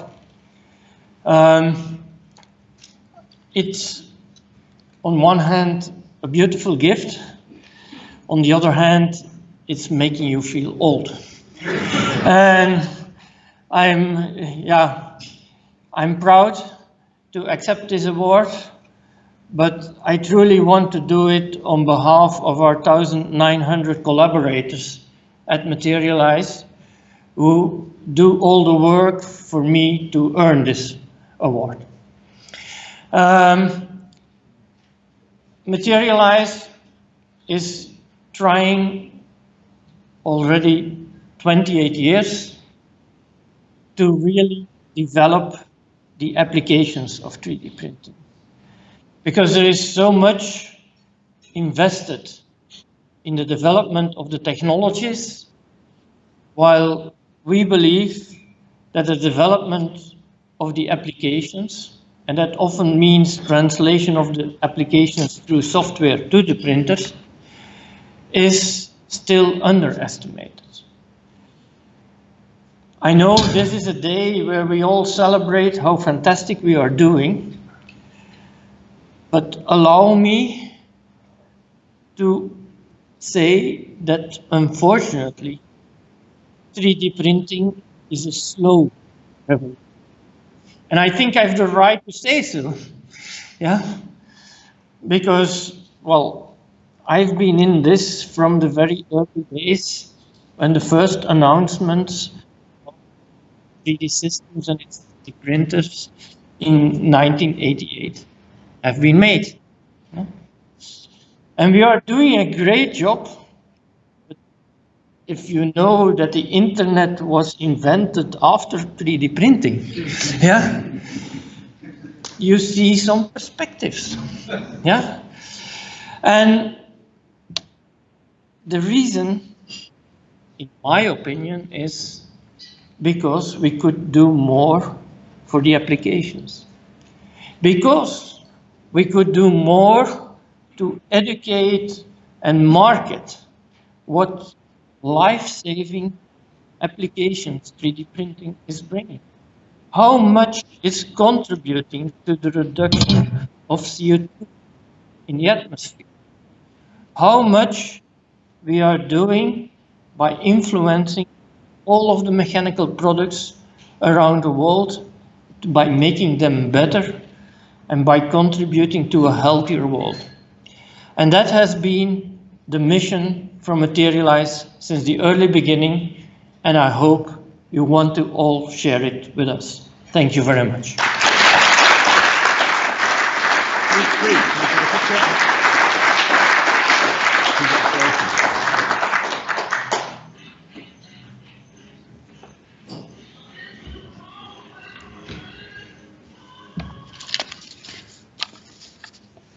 Okay, everyone, it's our penultimate category of the evening. Personal 3D Printer of the Year Other covers machines and any technology outside FFF, FDM technologies. This is your SLAs, your SLSs, anything in that area. This year, I am happy to announce that the winner is Farm Labs for the Farm 2 3D printer.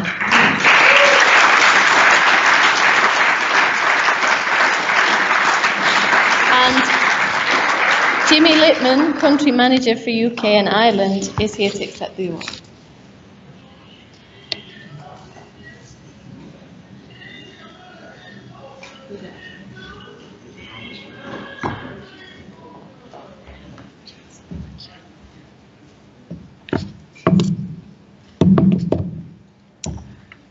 So I'm very grateful to be here tonight on behalf of Formlabs. I want to thank all the readers and 3D printing industry for organizing this great event. This is such an incredible industry where new products, new applications are being developed every day. We hope to be touching more and more people and businesses as we evolve as a company. And on behalf of everyone at Formlabs, I really want to thank you.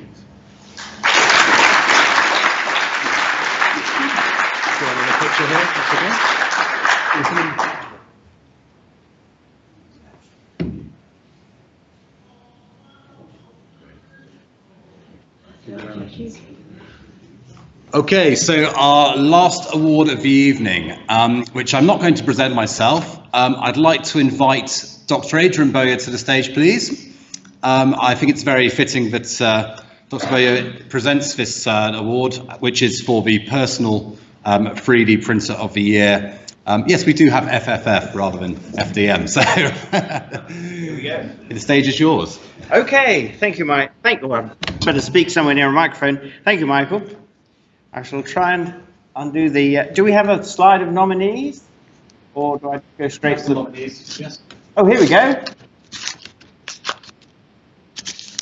Prusa, Robo 3D, Creality, Snapback, and you can all read them as well as I. Right, and the winner is the original Prusa i3 Mark III and Joseph Prusa, CEO and founder of Prusa Research. Joe, where are you?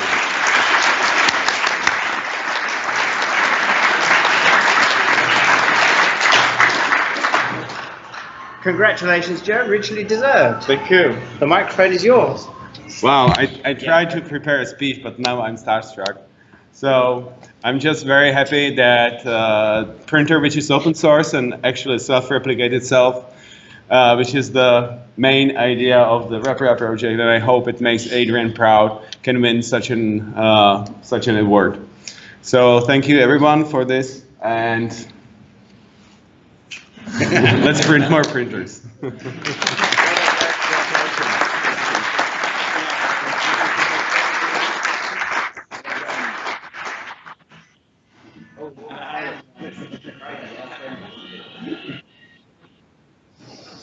Thank you, guys. Well done, Joe. I got one last year. Thank you, Joe and Adrian. Okay, right. Well, without further ado then, we're going to be serving dinner now. I'd like to thank everyone so much for coming this year. Really, without you, well, we wouldn't have any readers and we wouldn't have anything to write about. So thank you so much for coming and for your continued support. I'd like to, again to mention we are having an after party and sharing the address that later with you. And please enjoy the rest of the evening. Thank you.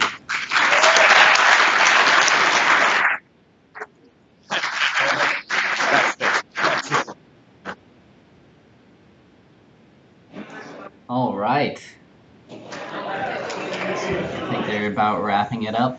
Unfortunately, we can't exactly participate in the after party.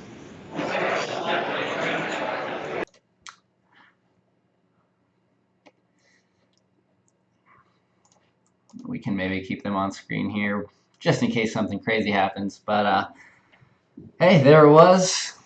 Pretty exciting. A lot of familiar winners. You know, I guess most of us here are about the personal printers, so the Prusa Mark III, the Formlabs Form 2. I wasn't sure that came out within the last year, but I guess so. If you guys heard, just yesterday, I believe they released the ceramic resin, which is awesome. I'm personally not crazy about resin printers, but ceramic resin, that sounds really cool. So I definitely want to try that at some point. Thank you guys so much for joining me. It was really awesome that I had the opportunity to stream this. Obviously, there were some glitches going on throughout. So, you know, it was their first time formally streaming this event. It was my first time putting a stream within a stream. So there was a lot of things that had to work out. And, you know, at least we got the audio to work and we got to hear the presentations and see who won. So that was pretty fun. Yeah, we'll just keep improving from here on out. It was fun chatting with you guys too. Usually I'm busy talking to the screen or something, so it was nice to be able to focus on the chat a little bit while we saw all those wonderful people accepting their awards.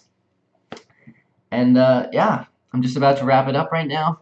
That's all it is going to be for today, but I hope you enjoyed it.